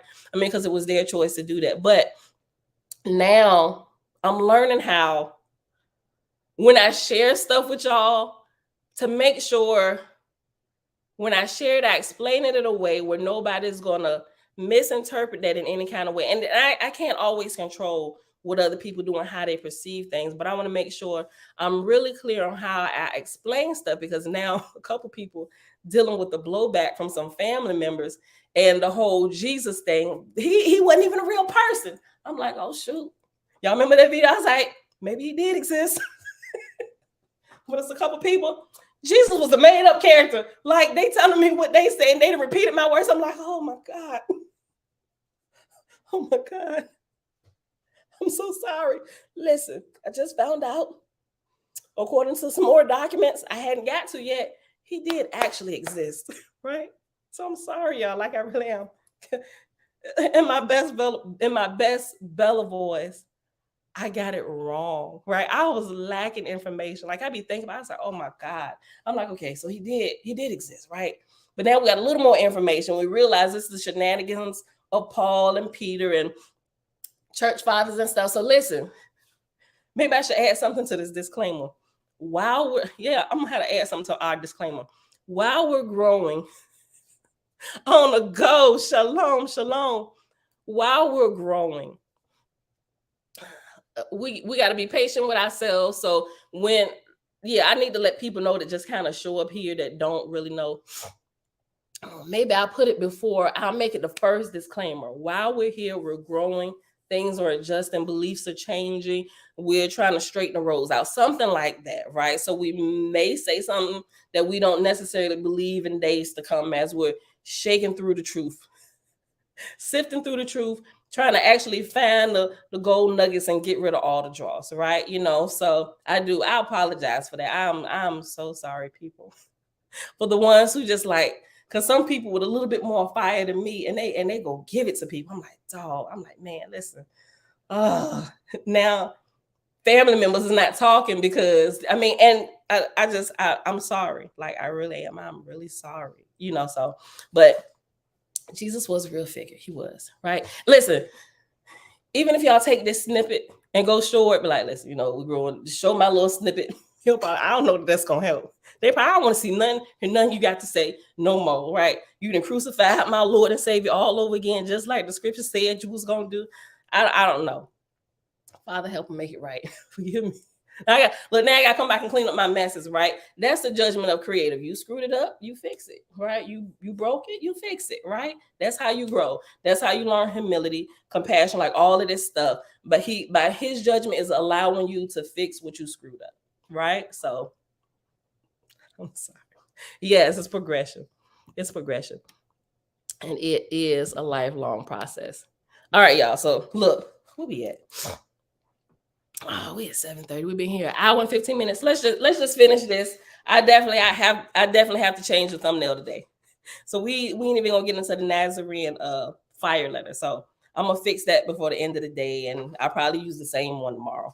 I might just change it, do something different to it, just because I already put it up there. I don't know. I might just keep the same one though. Okay, let's finish reading this because it's only a couple more. Let's see. If you think, hold on. Let me just read this over. If you think the above words of Paul brand him a male chauvinist, hold on to your hats, especially you women in church. It gets worse. In chapter 14 of 1 Corinthians, Paul writes, in all Christian churches, the women should keep silent whenever in church. They are not permitted to speak, but should be subordinate. If there is anything they desire to know, let them ask their husbands at home, for it is shameful for a woman to speak in church. If anyone thinks he is a prophet or spiritual, he must acknowledge that what I'm writing to you is true and from the Lord. Having now demonstrated that both Peter and Paul altered the original teachings of Yeshua Jesus and caused a very different form of Christianity to sweep much of the world. Let me go back. Having now demonstrated that both Peter and Paul altered the original teachings of Yeshua, Jesus, and caused a very different form of Christianity to sweep much of the world, very different from the original Nazarene Christianity taught by Yeshua and Magdalene, the question must be asked, did the Lord Christ and Lady Christ lose, get defeated by lesser beings like Peter and Paul? My answer, no, not if we take a larger view. Since it is a commonly accepted axiom that all things eventually work out to the greater glory of Goddess, all things by definition must include even Peter and Paul's egotistical actions. By taking a larger view, we can accurately assert the following. 1. By launching a watered down version of Christianity that did not require vegetarianism and threw out the divine feminine, a form of Christianity that the relatively low group consciousness could accept, swept much of the world, as Peter predicted and Paul fulfilled. And second, but the larger view, which Peter and the voice from the darkness did not predict, is that Peter's actions would indeed eventually assist in the work of Yeshua Jesus in this world by making him and at least some of his teachings known and beloved by millions. Now, because of that preparation, at the cusp of this new age we are entering, we are finding a friendlier, oh my gosh, listen to this. Okay. What he just did, what he's explaining.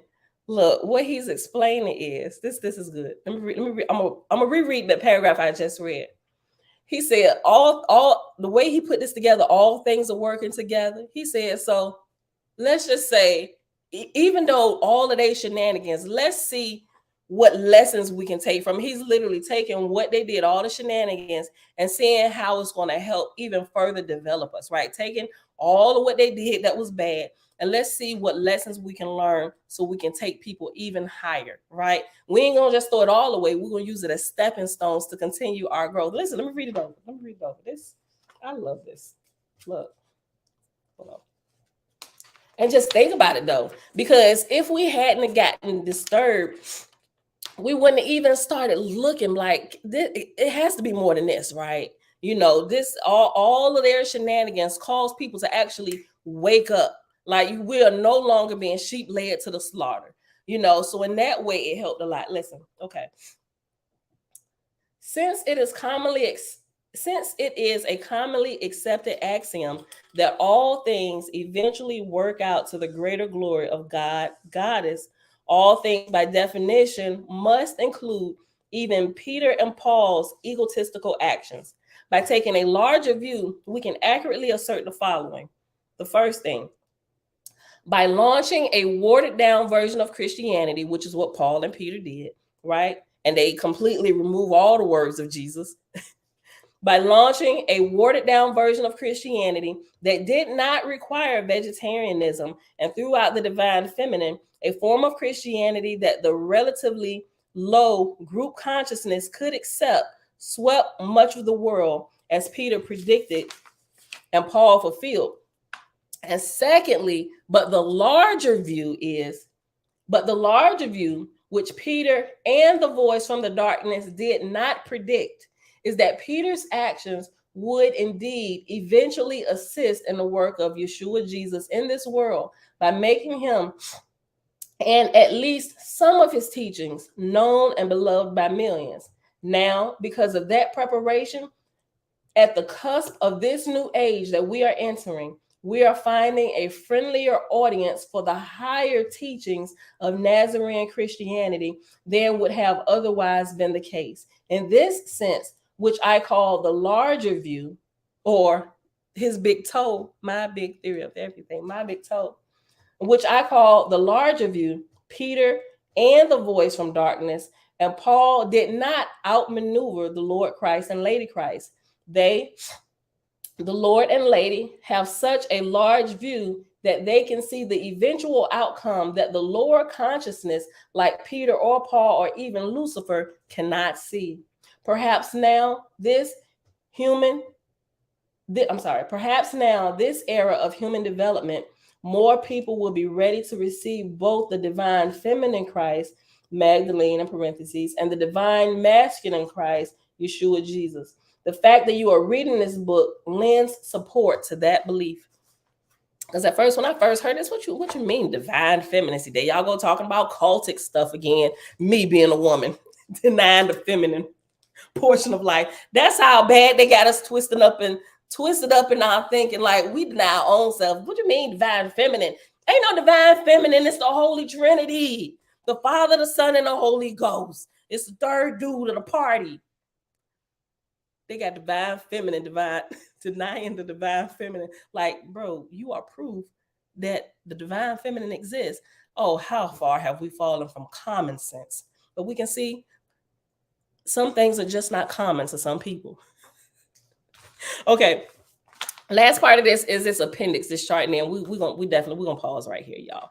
I'll read you the title of this next chapter we're gonna get into with the Nazarene fire letters, and we just didn't get to today. Okay, so page 157 is the appendix. What book is this? You talking about this, right? This is Essene Teachings, the Book of Doctrines by Dale Greenleaf, one of the translators of the Holy Megillah. But you can only get this as well as his whole catalog of stuff from them. Prince, what's going on, brother? Hold on. Okay. Right, Tabitha, just like the false gods, your creator says their fall will eventually help others, right? And this definitely, we learned that from Owaspi. It talks about all the shenanigans, like what he's talking about here. Owaspi gets into all of that and how all of the shenanigans throughout the history of time, how it all intertwines with one another, the different religions, the false teachings, and all this is actually going to help to raise people up higher. It develops our consciousness. It helps to develop our critical thinking skills, like all of this stuff. Like, it's amazing. Once you get the higher view, when you can see it from a higher perspective, then we can kind of calm down and on biting some people's head off when they don't quite believe the way we do, right? You know, so I'm like, yeah, this is amazing. This is amazing. All right, y'all. So this appendix, and then we're gonna be done. It's appendix to the commentary on Doctrine 8, what we just read the last couple of days.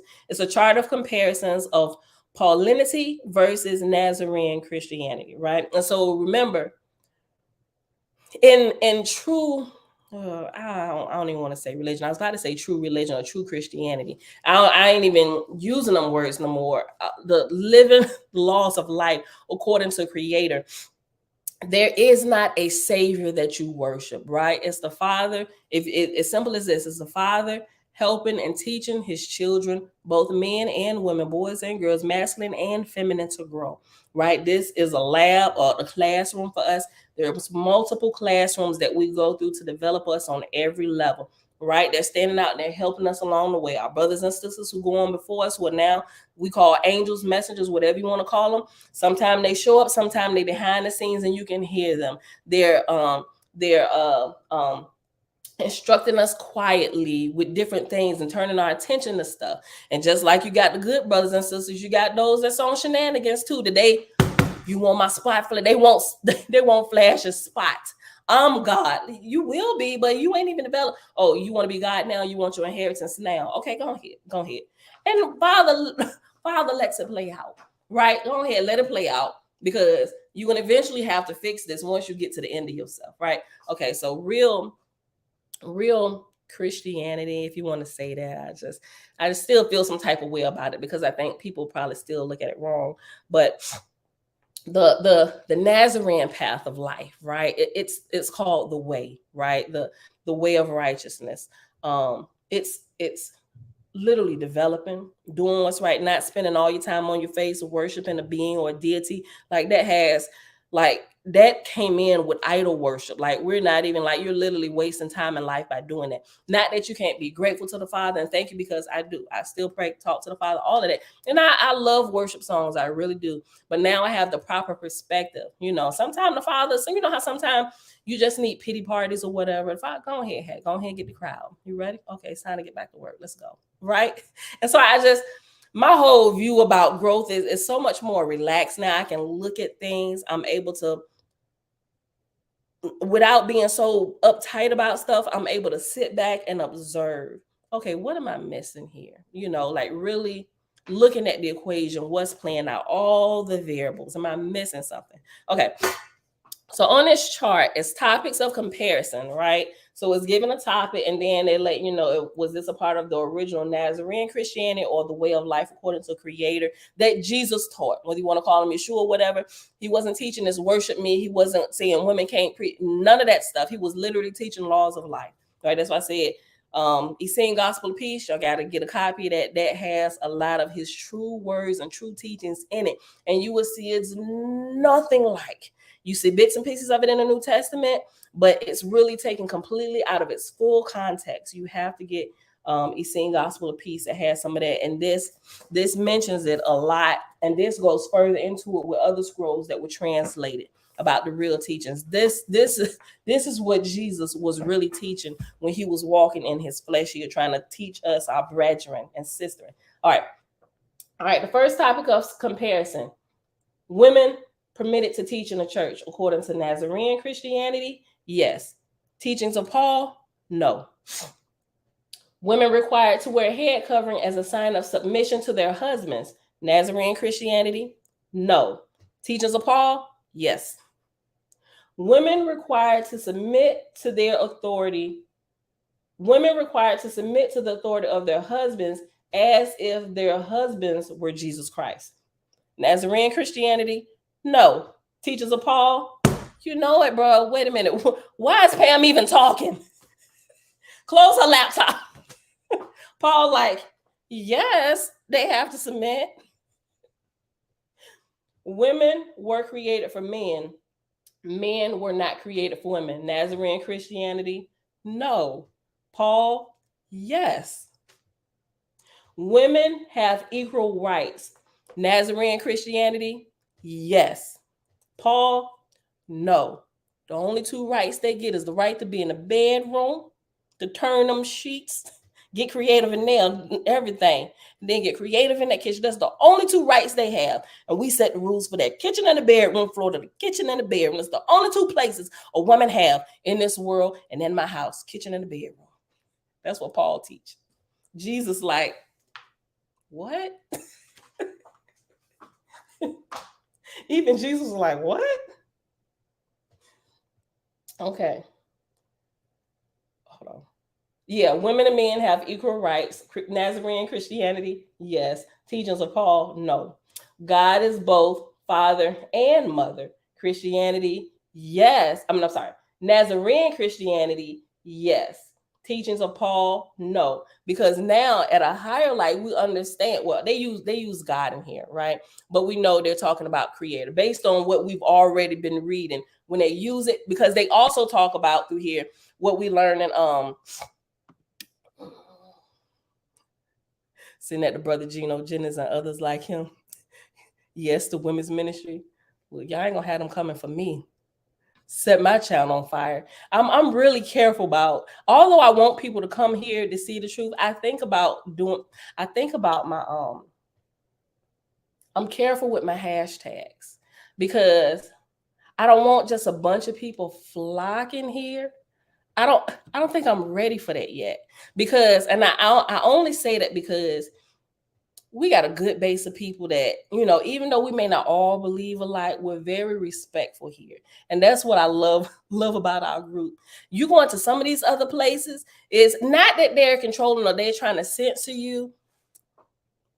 Like, people have no censor on themselves. Like, they, not that it's like they throw all respect out of the door. Like, you should be free to say whatever you're gonna say. Even when I tell you, with some people coming in here, I was like, don't, my people with the wrenches, don't kill them right away, right? Because people are gonna ask questions, and some questions, like, we think now, we understand now to be common sense to us. But if they just breaking out of religious factions and stuff, it might not be common to them yet. So I'm like, just let them ask the question. As long as they're not being disrespectful to anybody in here, spamming with porn links, and we didn't had a few of them, let them ask the question. If somebody see it before I get to it, don't bite their head off. Like, seriously, because excuse me, even though the question might it might seem, especially if they do it in all caps like Shebrew did, right? Because when people do all caps, you think they yelling at you, right? But they just could be, they could like all capital letters. And sometimes we get the tone wrong.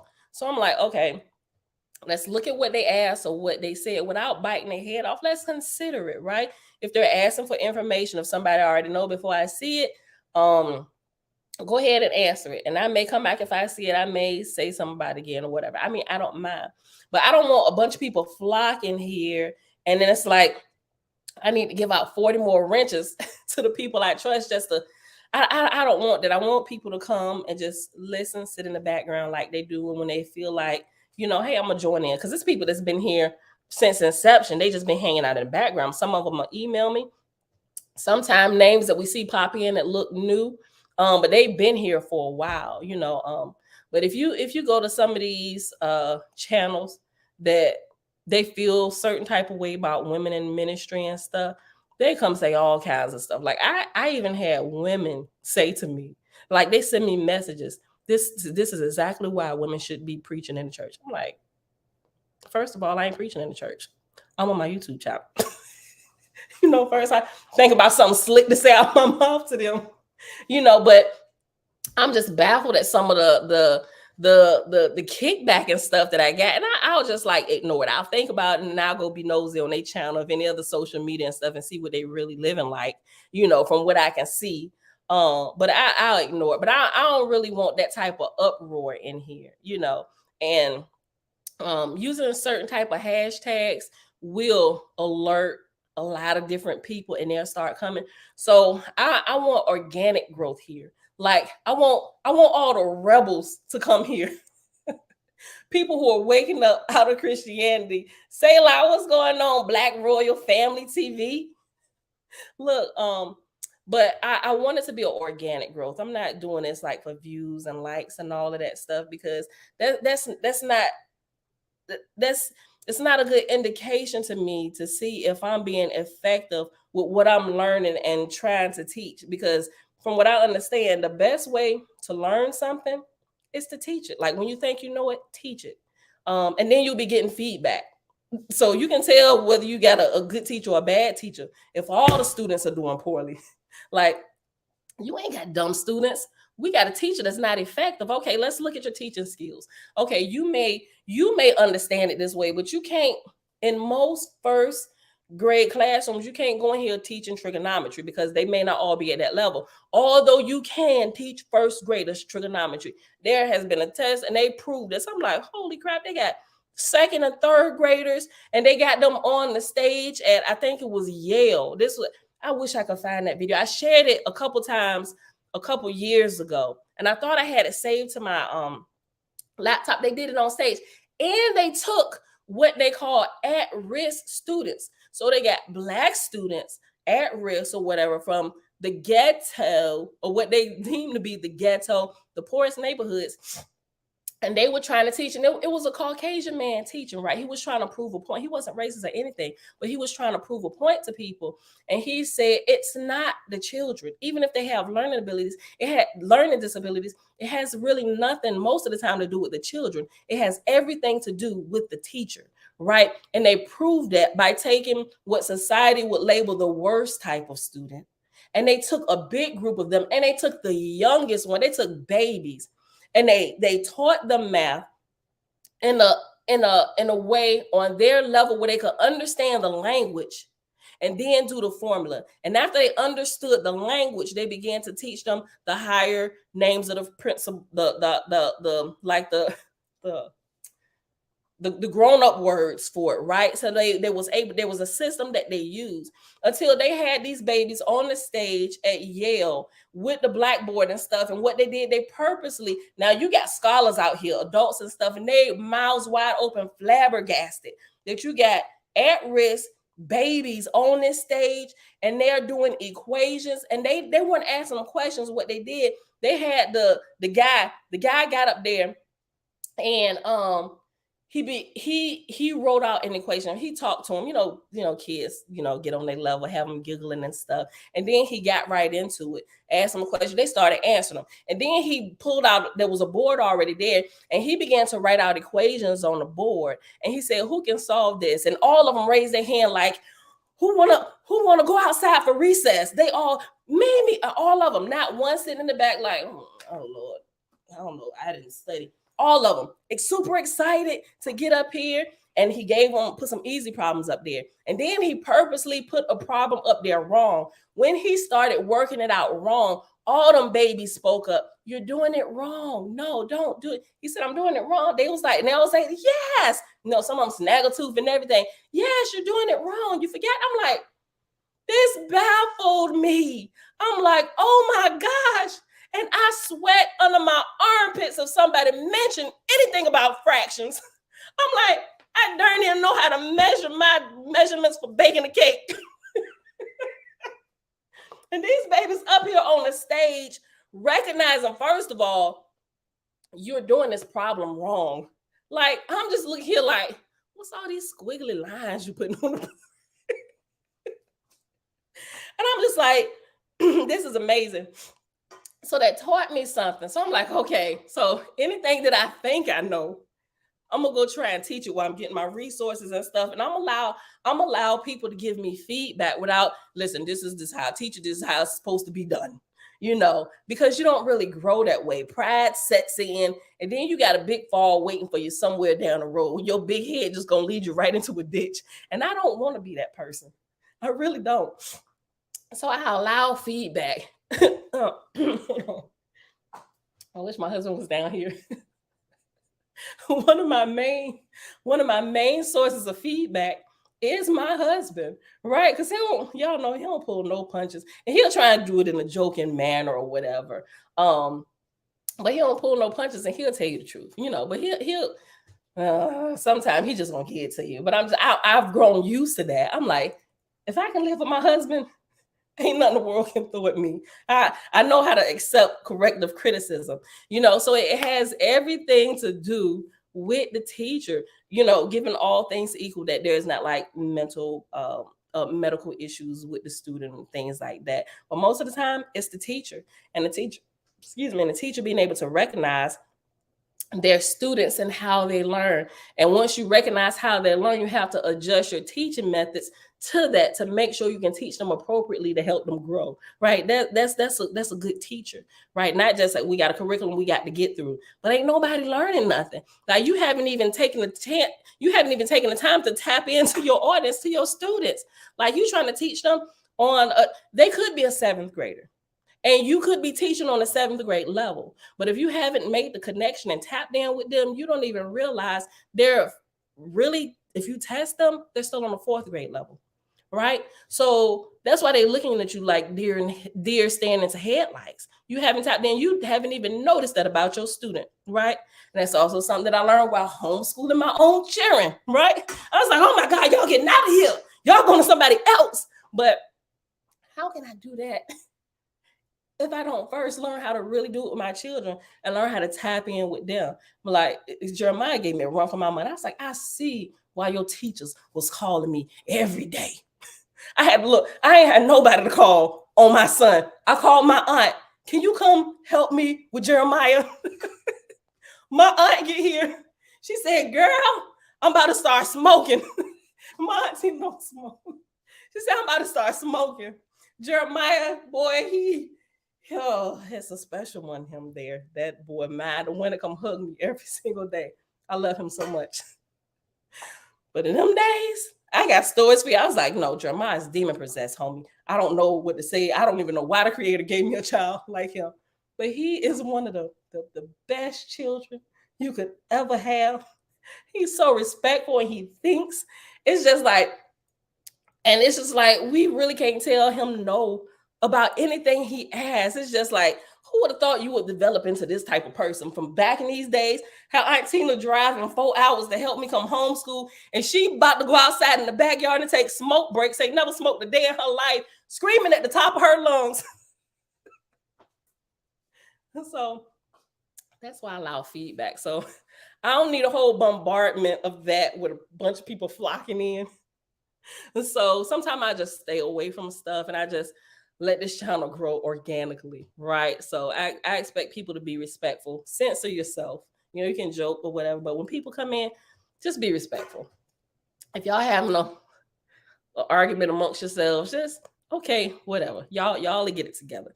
I think what I did do though, I think I did put restrictions in the back of my channel where it doesn't allow certain type of words, like different curse words. I did type those in there. So even if somebody tried to put something in there like that, it won't allow it because I've already put restrictions against that. But other than that, we all adults here, right? You know, so us that's been here for a while, we know some people that come in, they may not be as smooth around the edges as some of us, and some of us not, but we got some of our sharp edges filed down a little bit, you know, so we know how to take a lot of stuff they say with a grain of salt. Give them some room to grow, right? Because we was giving it to Jesus Christ a few years ago. Like, you come to this channel, boy, you know why we don't say our prayers in the name of Jesus Christ no more? Because he didn't even exist, you know. So give people a chance to grow. Oh my goodness. Did we finish this chart? We gotta go, y'all. We didn't. Okay, let me finish this chart, y'all. Angela, shalom, shalom. Thank you, Animalistic Nature. Say a lot, Creator Gang Gang. You had to go switch your channel name. I be doing it too. Angela, shalom. Oh no, it was Animalistic Nature said, I enjoy your channel. You have a peaceful channel. Thank you. Thank you. All right, y'all. Let me finish this chart and we're gonna be done for today. We did not get into the Nazarene 5 letters. Okay, the rest of this chart. Okay. And remember, it's the topics of comparison is comparing the original Nazarene principles, which they call Nazarene Christian, you know. And this is what Jesus really lived versus Paul's Christianity, right? Okay, so women and men have equal rights according to the Nazarene way of life. Yes. The teachings of Paul, no. God is both father and mother, because we know that there is masculine and feminine principle, and we realize here when they say God, they're talking about Creator. As you know, that's what I was saying before. Even though God is a title of once human, here, because of all of what we read and all of that, we know they're referring to Creator here. All right, so God is both father and mother according to the Nazarene way of Christianity. Yes.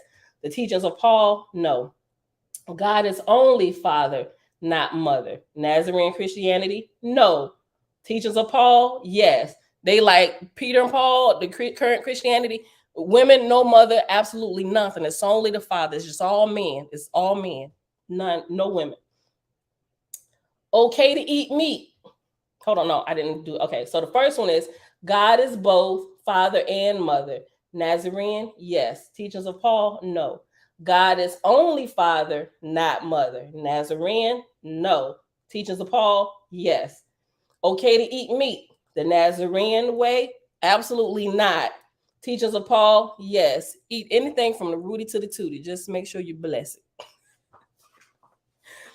Okay to eat meat that has been sacrificed to demonic idols. The Nazarene Christianity, no. According to the teachings of Paul, yes. Listen to this one. Slavery is permitted. According to the Nazarene Christianity, original ways of Christianity, there was no slavery permitted anywhere. Not even Hebrews having other Hebrews enslaved to them. There was none. According to the teachers of Paul, yes, make sure you be submissive to your taskmasters, because this you will be a good disciple of your Lord here in our Christian faith. Yes, make sure you do everything they say. Do it unto them as you were doing it right unto Christ himself. Right? Paul was dastardly. Christians can never own other Christians as slaves. Nazarene Christianity, no, you cannot. Teachers of Paul, yes, you can. Okay, and it breaks it into the next section of topics. Salvation is dependent on following the saving teachings of Christ. Nazarene, yes. Teachings of Paul, no. So based on this, salvation according to what Christ truly taught, right? The ways of life of the Creator. Listen. Salvation is dependent on following the saving teachings of Christ. And if those teachings align with what Creator has said, then yes. But according to Paul, no. Then it says salvation is dependent on belief in the sacrificial death of Jesus on the cross. Nazarene Christianity, no. We don't believe in blood sacrifices, animal or human, right? But in the teachings of Paul, yes, they get you going, and they get you coming, and they get you going. They start you in the Old Testament with the animal sacrifices, preparing you for the ultimate human sacrifice, which Owasby also gets into, and that whole blood sacrificial doctrine that started Begon God, right? When you get to the section about Begon God, it gets you it gets all into detail about that and how that infiltrated the current church and the teachings of Paul and Peter, and how Romans adopted that, right? Blood sacrifice and none of that was ever taught by the original Jesus or anybody who walked the ways of life of Creator, which they call the Essene pathway, the Nazarene path walk of life. Belief in reincarnation in the context of a cosmic school system. Listen to that. Belief in reincarnation in the context of a cosmic school system. The Nazarene Christianity, yes. Teachings of Paul, no. Now, some of y'all probably stopped listening when it said reincarnation, but they actually have a chapter in here. Matter of fact, I think it's the next chapter. Yeah, heavens, hells, reincarnation, the eternal life of your soul. Nazarene teachings on the spiral ladder of being and spiritual evolution.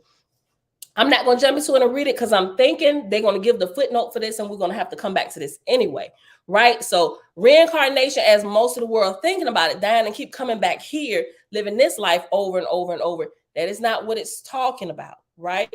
It's talking about literally, the church can call it going from glory to glory, or you're being born multiple times, not into the same space, because we can only be born once into this life, into this stage, right? See, right? This is what I said. Some of y'all stop listening to reincarnation. Listen, that's why I stopped to explain this again, how it's being taught here.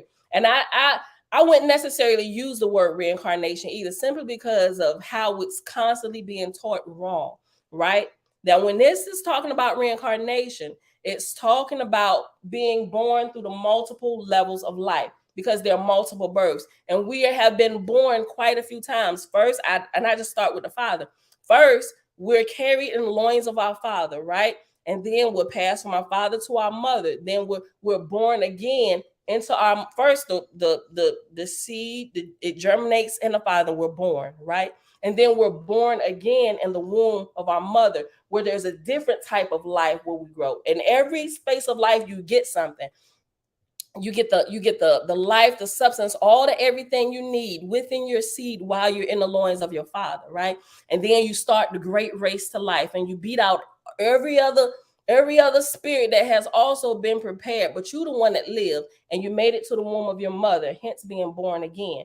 Now you got another phase of growth in life that you have to develop through while you're developing in the world or the womb of your mother.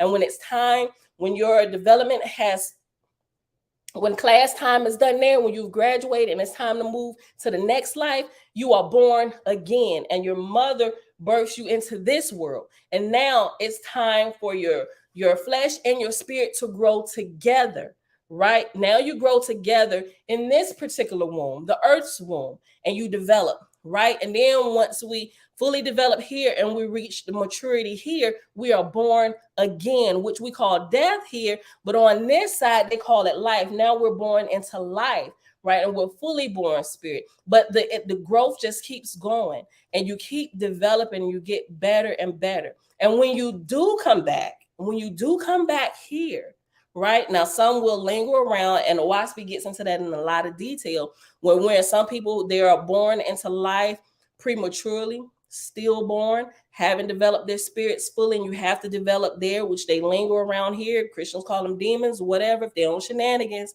right? But as you grow and you develop higher and higher, you get the opportunity to come back. But it's just like a brother or sister coming back, helping the younger brother and sister. That's what if you want to use the word reincarnation, that's true reincarnation. Not coming back constantly to this life, living this life over and in my previous life, I was Joan of Arc. Then I was Chuck Norris. And then I was the Pope. I was constant, like, no, that's wrong. And so you got poor teachers teaching it wrong, right? So that's why I know a couple people like, reincarnation, what? Didn't we just go through this? Yes, we did.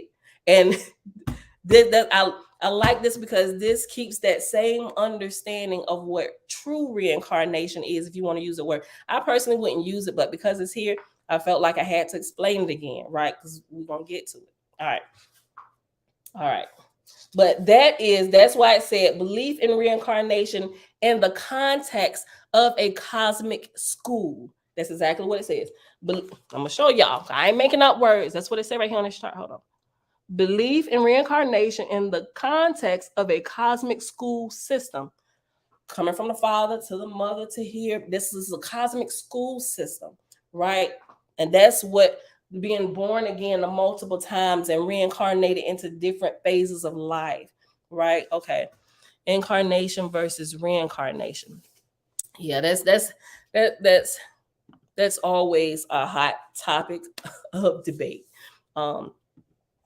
So the next one, we got like 1, 2, 3, 5 more.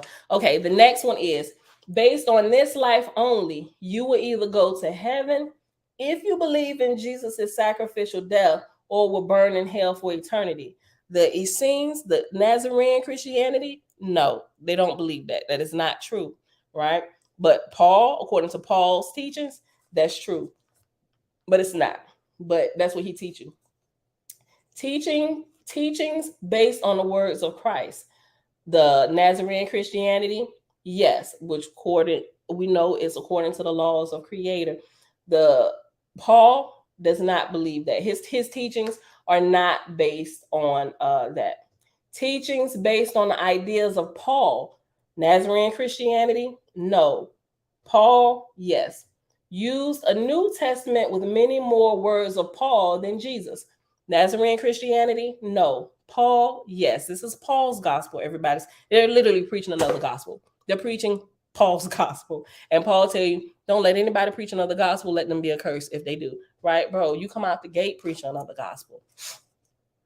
But nobody can recognize it because they get enthralled and they get taken into the God spell. All right, Christian slaves must work extra hard if their master is a Christian. Nazarene Christianity, no. Paul, yes. All right, y'all. So that is the end of this footnote. It took us 3 days to get through this. I think it was 3 days, right? And we had a Sabbath in between. So it was like 4 days. And that was like the last footnote of chapter 14 of the Nazarene book of Genesis.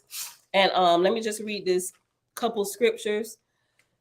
It's on page 122.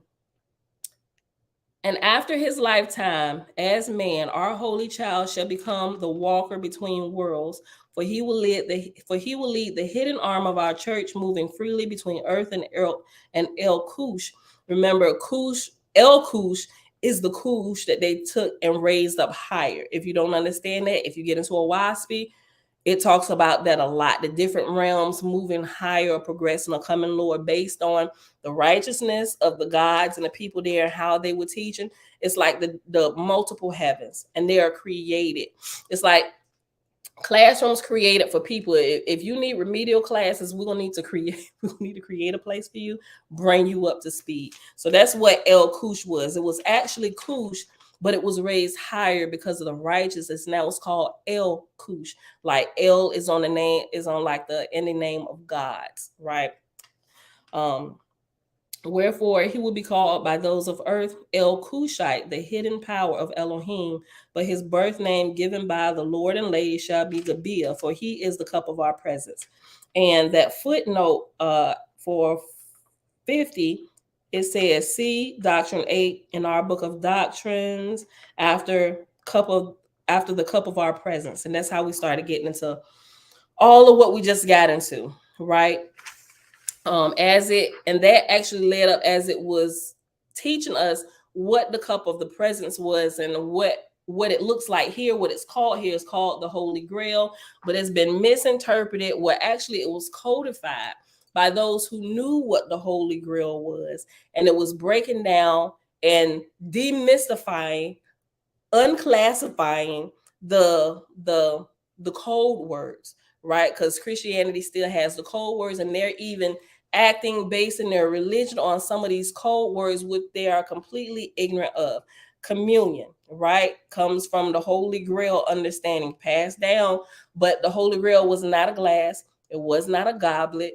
The child's name, the child that was born, his name was Goblet. That child was actually the cup of presence. That child was actually the goblet that held the blood of Jesus, right? But all of that is covered up. They've done multiple movies on it. A lot of people, they just like ignore it. I reshared the trailer for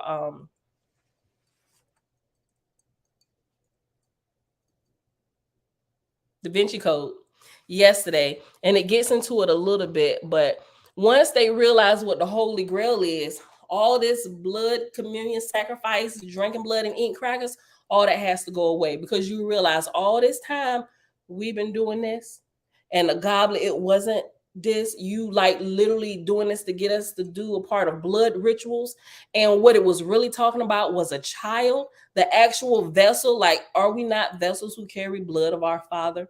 That's what it was, and they hid it in a code and called it a goblet. The Holy Grail. The Holy Grail was a child, right? So when you understand that, it helps straighten out some of the roles in Christianity. It helped uncover some of the shenanigans of Peter and Paul, right? So, but that's how we got into this. It started on that, and it was giving a definition of Gibeah and breaking down what the Holy Grail is and the goblet. And then they had, in order to give you all of that, it had to give you the background of why they even covered it up, which it had to get into the teachings of Peter and Paul and how they disliked women, didn't want women teaching. And once you cover them up, take them out, you can completely remove the Holy Grail, right? You can substitute a lot of stuff, because now people are not even looking in that direction. They're thinking it's something totally different. That's why I'm like, y'all have to read the Sing Gospel of Peace. Get the Sing Gospel of Peace. Get your copy of WASPy. And if you can afford this, call and get a copy of this. It's $100 with tax and everything. It's $114 if you can afford it. If you got to save up for it, you should get your copy, right? You can only get it from one place. You can only get it from them. And I posted the number. You can call them. They're really reputable people. Call them, or you can mail in an order form, and get it either way. But right now, they're the only ones that's selling it. But they used to sell it on Amazon a few years ago, but they stopped doing that. I'm not exactly sure why. Maybe people was ripping it off, changing it or something. I don't know, but they chose not to sell through Amazon anymore and decided they were going to publish it themselves, and that's what they do. So that's you can only get it through them. All right. So with that being said, beautiful people, where we at? Oh my, 2 hours. I really do be trying to keep to my hour time mark. And look, I got my alarm set, and I be ignoring it. I got to do better. We can do this on the weekend, and if y'all ain't got to go to work, y'all can hang out with it. But I be trying to respect y'all time. But say I got my day scheduled just a little bit later when I get started. But y'all may not have the privilege of doing that just yet, right? Because y'all might work for somebody else. But if y'all got to go to work, y'all, don't be staying here listening to me. Like, if you can listen to me while you're supposed to be working, go do what you're doing. But if you can't, cut me off. Come back later, right? Okay. What about the book? Can I get that light blue one? Yes, you can. You in a private group. Go in the file section, Ray, and in the file section you will see catalog. What is the name? Catalog of Holy Megillah, something like that. But you will see catalog in there. But in there, it's the list of all the books that they have, and it gives an overview of the different ones. But any of them you can order off their order form, or you can just call them in, give them the title, and they'll let you know what it is, and they'll send it to you. But yeah. For some reason, I'm thinking that maybe, just maybe, Zarathustra and Joshua are different people. And Owaspi, they are, right? Even though some religions, some teachers, they actually merge them. But what you can see is, you can see similarities between the two. And you should, especially if they walk the same path of life according to Creator, right? My life should line up with some of the greats. So, and that they don't even have to be known. Anybody that walks the Essene, we call it the Essene path, or the ways of life according to Creator, doing no harm to anyone, you fix your messes, like all of these things, right? We should look alike. We should be, when people look at us like, bro, they one of the Christed ones, right? They should look the same. They really should. They really should. Just like we look like our parents who birthed us. When we follow the ways of life, we should look like our father. We should look like our father. We should look like our mother, right? We should look like God's. We should operate like that, because that's what we will be in the days to come if we continue to develop, right? So they should look alike. We should look alike in a good way. In a good way. People should know us by the way, even if we never open our mouth, our lives should speak highly of us and our parents, right? My mama taught us something when we were younger, and this is something simple when you leave our house, because that's how they were raised. That's how, what their parents taught them. Like, listen, when you leave out of this house, you make sure you're presentable when you go out this house. Make sure you put together and everything. Don't go out of here, like Monique say, babies, don't come out in the street in bonnets, because if I see you, I'm gonna say something. My mom the same way. Then I dare walk out this house with no bonnet and house shoes on, right? And that's how I was raised, and I don't do it. But they said when you walk out of this house, you don't just represent yourself, you represent everybody in this house, right? And the same thing with us spiritually. When we walk out there and we're in the streets, we don't just represent us, and we represent more. We represent a higher light. Don't be out here embarrassing the kingdoms of the universe and the galaxy, out here acting a fool out here in these earthly streets.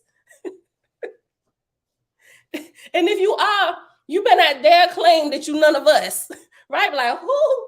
She did what? I don't know what she on. She crazy. She tripping. Oh, she did what? No, you lying. I got a video. Matter of fact, somebody else recorded, and she going viral right now. And here you is, all over the universe, acting crazy, and you claiming the name of our great Creator. Blasphemy. No, she is not a part of us. Who? Matter of fact, who is that girl? Y'all seen her before? Like, I mean, yeah. So when you go out, you got to think about all those things. You're not just representing yourself, although you do represent yourself, and people see you first. But once they know who you connected with, you kind of they start thinking about the people you connected to the same way, right? You are guilty by association with that.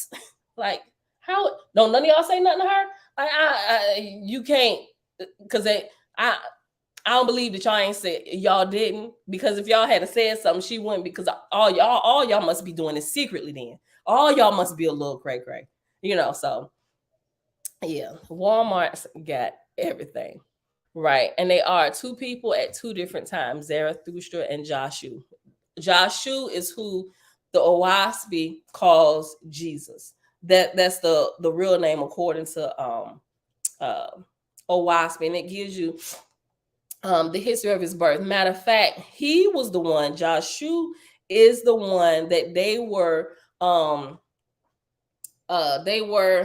that's a part of remember Pharaoh, when he had to get his stuff together, what we read about Moses the other day, he had to undo his messes, that what he did with Israel, right? So they had to develop a nation of people who could hear the voice of Creator, the teachings. So all of this that they were doing, that how they was orchestrating the people, bringing different people together, the marriages, because there are, I believe it's 6 generations you have to develop people to where when they come out the womb, they can hear the voice of Creator, right? So they had been working on this, and he was, I ain't gonna say the culmination of that, but he was the first of the ones who could hear. Maybe I'm saying that wrong. But if you read Owaspy, that's what Pharaoh was working on, right? That's his whole remediation project, helping bring up the brothers and sisters that he drugged down while he was walking. So now he's in spirit, he's working behind the scenes, helping Israel now. The one who once persecuted Israel and slaughtered Israel is helping to restore us. It's helping to restore Israel. And he's not the only one. This is just one group of people. This is just Israel, the terror of the earth. But this is happening for all the nations of different people all over the earth, right? So we have our hidden brothers and sisters, angels, messengers, ashars, asa, whatever you want to call them. They are helping us. That's what we feel this, we call it supernatural power, answered prayer, whatever. It's our brothers and sisters. A lot of time it ain't even really directly coming from Creator, because Creator really hands off, and he allows us to work here. Just whatever level you on, he has delegated all of this. So a lot of our answered prayers, if not all of them, are coming from our hidden help of our unseen brothers and sisters. Now, if they might be slacking or lacking or whatever, we can cry out directly to Creator.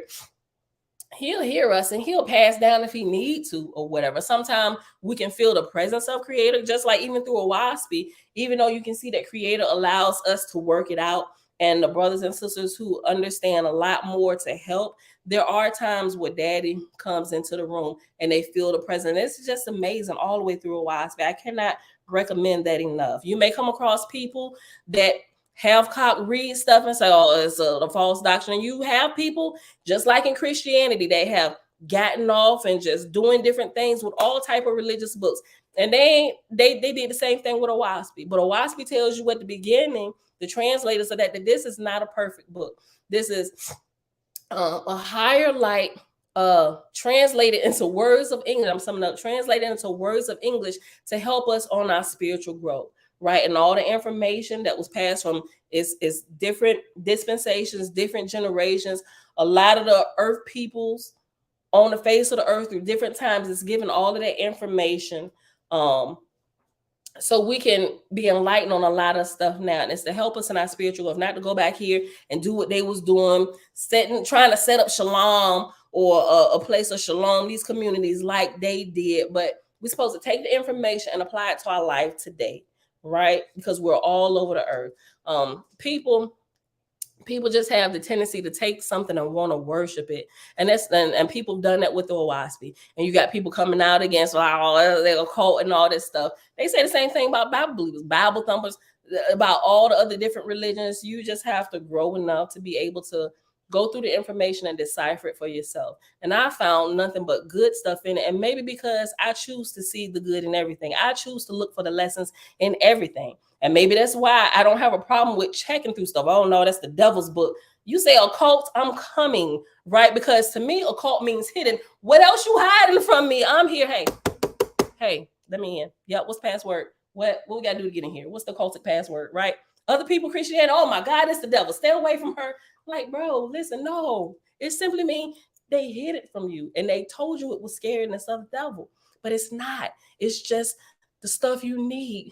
And they using it and developing their spirits and everything. And the Lewis are definitely working overtime, right? So, all right, y'all.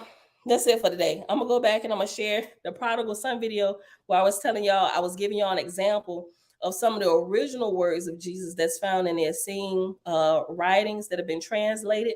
The prodigal son. I'll reshare that video that I did, but there are I think in my playlist of when we was reading, I think it's 75 videos for that. I think it's it took us about 75 days to read through all 4 volumes, and I put them all in the playlist. But the ones, a couple, shucks, you can tap into any of them, and you will see the true teachings and a full expansion of the stories that JC truly taught while he was here. And it's not, they call them Jesus's teachings, but they're not just his teachings. They're the teachings of the righteous of the earth that we were just introduced to him with his particular character. I probably shouldn't say character. We were just introduced to him with his life because they made that the big hype. We talk about Jesus because he lived a certain type of way. Well, yeah, but he wasn't a one-off. He was a part of a whole family, a whole multiple generations of people who walked this way. We were just kind of introduced to it with him first, right? But Owaspi gets into other people who live this same walk of life, So we call them Jesus teachers, and I'm okay with that now. Now that I really understand, I've grown a little bit, but I know he lived according to the Nazarene way of life, or they say Nazarenes, or the Creator's laws of life, right? He didn't eat flesh. He didn't tell people they had to eat flesh. Like, he literally took care of his body. He developed it wholly, physically, spiritually, mentally, intellectually, like the Creator designed for us to do here in this earth school realm, right? He was one of the good examples that they gave if you get to the original teachings that he actually taught. And it's amazing. It's beautiful, right? So that's it for today, y'all. We got to get out of here. Hold on. Shanana Nanigans University. That's what they're going to call us. Hold on. I told y'all that's where I want to be. Look, when I graduate from this level and I go to the next level and I'm fully born spirit, I tell y'all, I'm looking for I'm trying to look. I be tapping into the libraries of heaven now. They call them the Akashic records and stuff like that. But yes, I'm gonna be there as long as I can be there. Let me be there. I know I can't stay there forever, right? But that's gonna be one of my favorite places. Can I go to the library? I mean, I got some more books I got to turn in and check out. Look, I definitely am. All right, hold on. I think somebody asked me a question earlier when I was talking about Bella, and let me just scroll real quick just to see.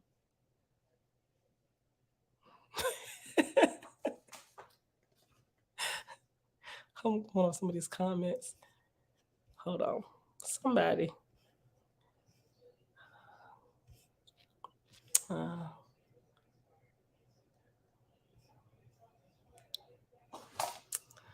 Hold on. I think there was a question.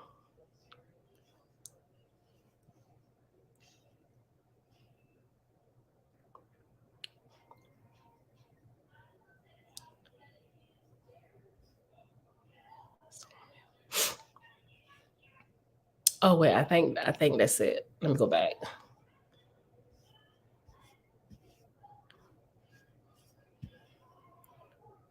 Okay, that was Tabitha. Okay. So what if your husband don't attend church? How can I attain Paul's teaching? This Paul is a dangerous preacher. I mean, shucks, Paul's teaching has not just invaded the church, right? Even I'm gonna just answer this. If I'm off on the way, I'm answering this. You just let me know, Tabitha. Remember, Keon Cooper is Tabitha. She's using her son's account. Now that I'm going through and I understand, Paul's teachings have not just infiltrated the church. They have infiltrated everywhere. Because think about all the different people in the positions.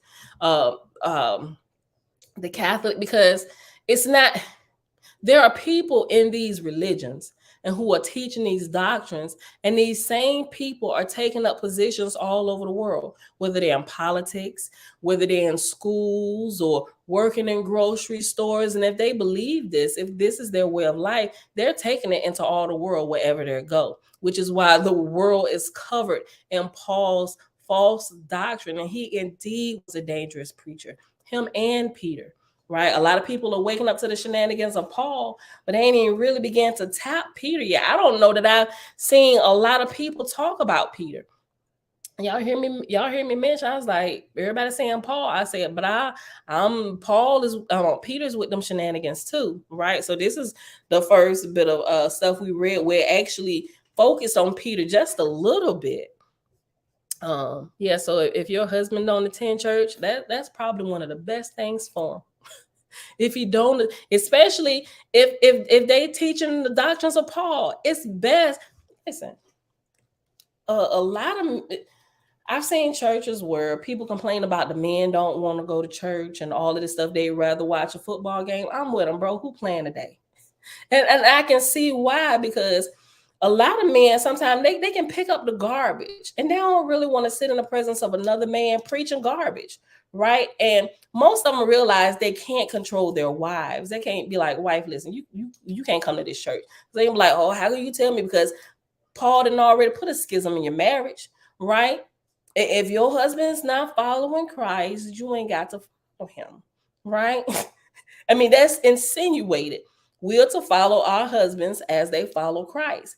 If they are not following the Christ that Paul preached, then to us, we're like, we don't have to follow him. So if he ain't coming to church, well, I'm still going to submit to my Lord and Savior. I'm going to come to church and I'm going to pray for you, husband. I'm going to pray that the Lord deals with your heart, right? And so, but the men in that aspect are more spiritual than the women at that point, right? Because you really can't. I mean, you can. I mean, it's a good balance of people everywhere. You know, some men they just ain't going for that crap. They're just not going for it. You know, and they'd rather go to a game. I'm like, all right, bro, who playing today? Can I join? Let's go to the game. And I feel that way today. And that may sound disrespectful to some people, but the truth is the truth, right? Paul, his doctrines are dangerous. Look at where it gotten. Look at where it's gotten to women, right? Women beat, women murdered, all because of his dangerous, nefarious preachings. And it's not just happening in the church. They doing it in Islam. They just call it by different name, but it's the same destructive doctrine that's it's manipulated the men and manipulated the women in the same vein. And it's a terrible doctrine. And we're here to help straighten the roads back out to the ancient paths. So I hope that's how I hope I answered it. Was that the book of doctrines that you were reading from a little while ago? Yes, it was. And what they did, they called it the Same Teaching Book of Doctrines. What they did, they just kind of take what they've translated and they just kind of sum it up, right? So if you don't have this, like I said, shipping and everything is $114 from them. If you can't get this, you might be able to start off and get this, because they just kind of take and sum up everything in here. They call it the Same Book of Doctrines. I don't know that I would necessarily name it that, but I can see why, right? According to the Holy Megillah or whatever. So, but with that, they sum it up, but they're also bringing in a lot of the references and things that they've been researching to come back and kind of just testing information, right? So, but yeah, Cosmine, Cal, Shalom, brother, peace to the righteous gods and Nirvanian goddesses. Holy Megillah teaches 5 days of work, 1 day of play, 1 Sabbath every 7 days. I agree with that. I agree with that. I probably have more days of play. I don't know. I'm like, can we work play in every day? Yes, we can, and we do. Especially if we have kids. Play has to be worked in every day. Recess time, like we don't know what to do. Recess time, we need another recess. Recess on top of recess. Some of our homeschool days is nothing but recess. One day we had a whole month full of recess. I'm learning my students here. I'm learning who my audience is and how to best teach them. Paul still owe you $5, Cosmine. Bro, Paul owes us a lot of money. Let me tell you something. I ain't even gonna get into it. That's another whole story. I think I told y'all that before. About this one time I gave like $12,000. My husband was pissing fire, hot, mad with me. But bro, they had manipulated me so good. I'm like, I am giving this to the Lord, to the church. How can you be so? You're like, how can you be so crazy? He said, what if we didn't have the money? You wouldn't be thinking about giving that much money. I was like, but this is just a tithe off of that. I don't care. He said, what if we did? I'm like, and I was pissed with him. But some of the stuff he was saying, they just like kind of like hit me. And I was like, oh my God. I was like, maybe you're right. I'm calling, hey, can I get our money back? And of course, we didn't get the money back. Churches don't feel for you if you make a mistake. Oh yeah, we there to help you grow. But once you give us the money, No refunds, no take backs, no nothing. No, you seek the Lord about that, sister. The Lord is gonna bless you with that in another way. I'm like, oh, y'all. I had some choice words, but man, it's a lot of stuff that I learned. The Father has blessed us, and we've been returning a lot of that money, like 100-fold. But I mean, you live and you learn, right? This is the school, so learning ground. And once you learn how to work the formulas out, you can cause stuff to bloom for you, right? If you know how the equation works, you know how to make it work to get the results you want. Just make sure you're using the right equation to get what you want, right? But don't be nefarious with it, and don't try to get over on people with stuff. Don't try and use like charisma and different things to play on people's willing and giving heart. Don't do that. Do not do that. That's why one of the vows I took with things that I learned, I will not extract money from the church in any kind of way. We'll make our money with the business from the work of our hands. We'll learn how to do it that way. But I will not take anything from this type of platform while I'm teaching truth from anybody. I don't care what it is, right? Because I want to make sure that I can stand before people with a pure heart, not expecting anything in return from them. But the things that I learn and develop my skills, let's take this and put it in a business and see if we really understand what we think we understand. And once it start reproducing, we get that immediate feedback, right? So that's just how I feel. Y'all, we gotta get out of here. All right, Father, we thank you for just the time just to sit and talk and chill. And thank you for allowing us the space to grow. Thank you for being higher than we are, understanding more than what we understand, and understanding some things just need time to develop, right? We need to come to ourselves, we need to observe, and we need space and time to do that, which is why we have multiple levels of life and birth and cycles that we have to go through to develop and make sure we can test that information to see the results and to know that we truly have it. And when we have it, you can go teach. And so it's locked deep down in your sha-na-na, and let's go, baby. All right, so with that being said, I love y'all. I appreciate you too. I love y'all. That is it. We out of here. I see y'all back here tomorrow. Tomorrow we cannot go over time because tomorrow is my end. I have to sit in class tomorrow, so I got to drive to Virginia Beach. So I have to be out of here 8:15 at the latest. I have to be walking out that door. I know I'm gonna be like 8:14 and 37 seconds. All right, y'all. I be trying to use all the time, but I can't go over tomorrow because I can't be late to class. All right, I love y'all. I'll see y'all back here tomorrow, 7:30, bright and early, 7:30 a.m. Eastern Standard Time. Peace. But I see through you.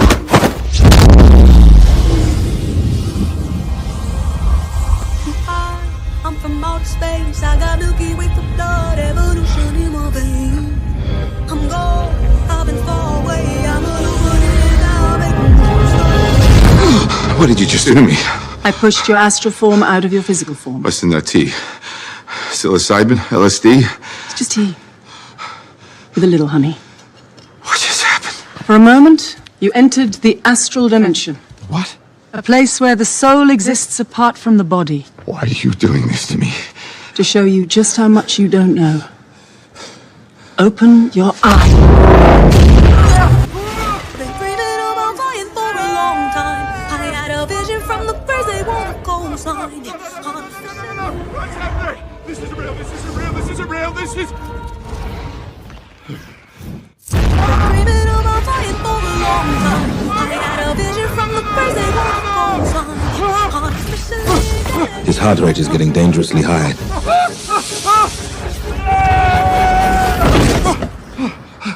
He looks all right to me.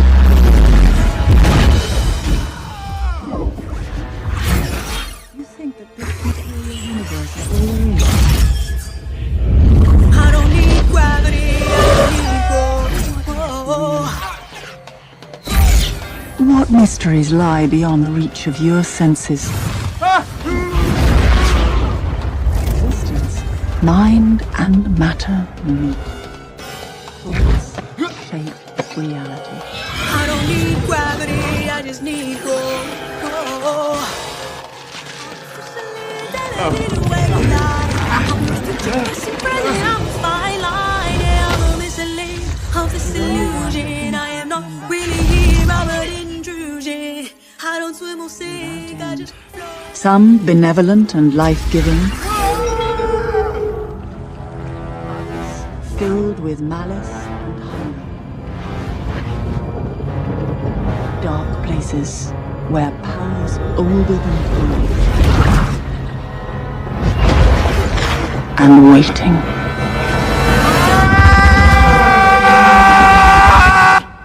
I don't swim or sink, I just float. Who are you in this vast multiverse?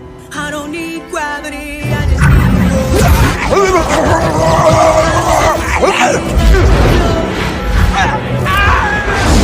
I don't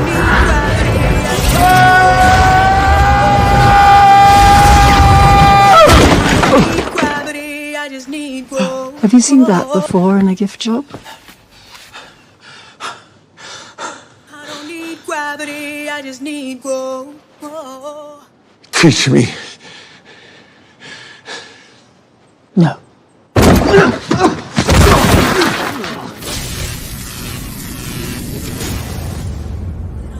It's an earthquake rumble. I won't ever ever fall, never stumble. And I don't need to be humble. Break down walls like Jericho crumble.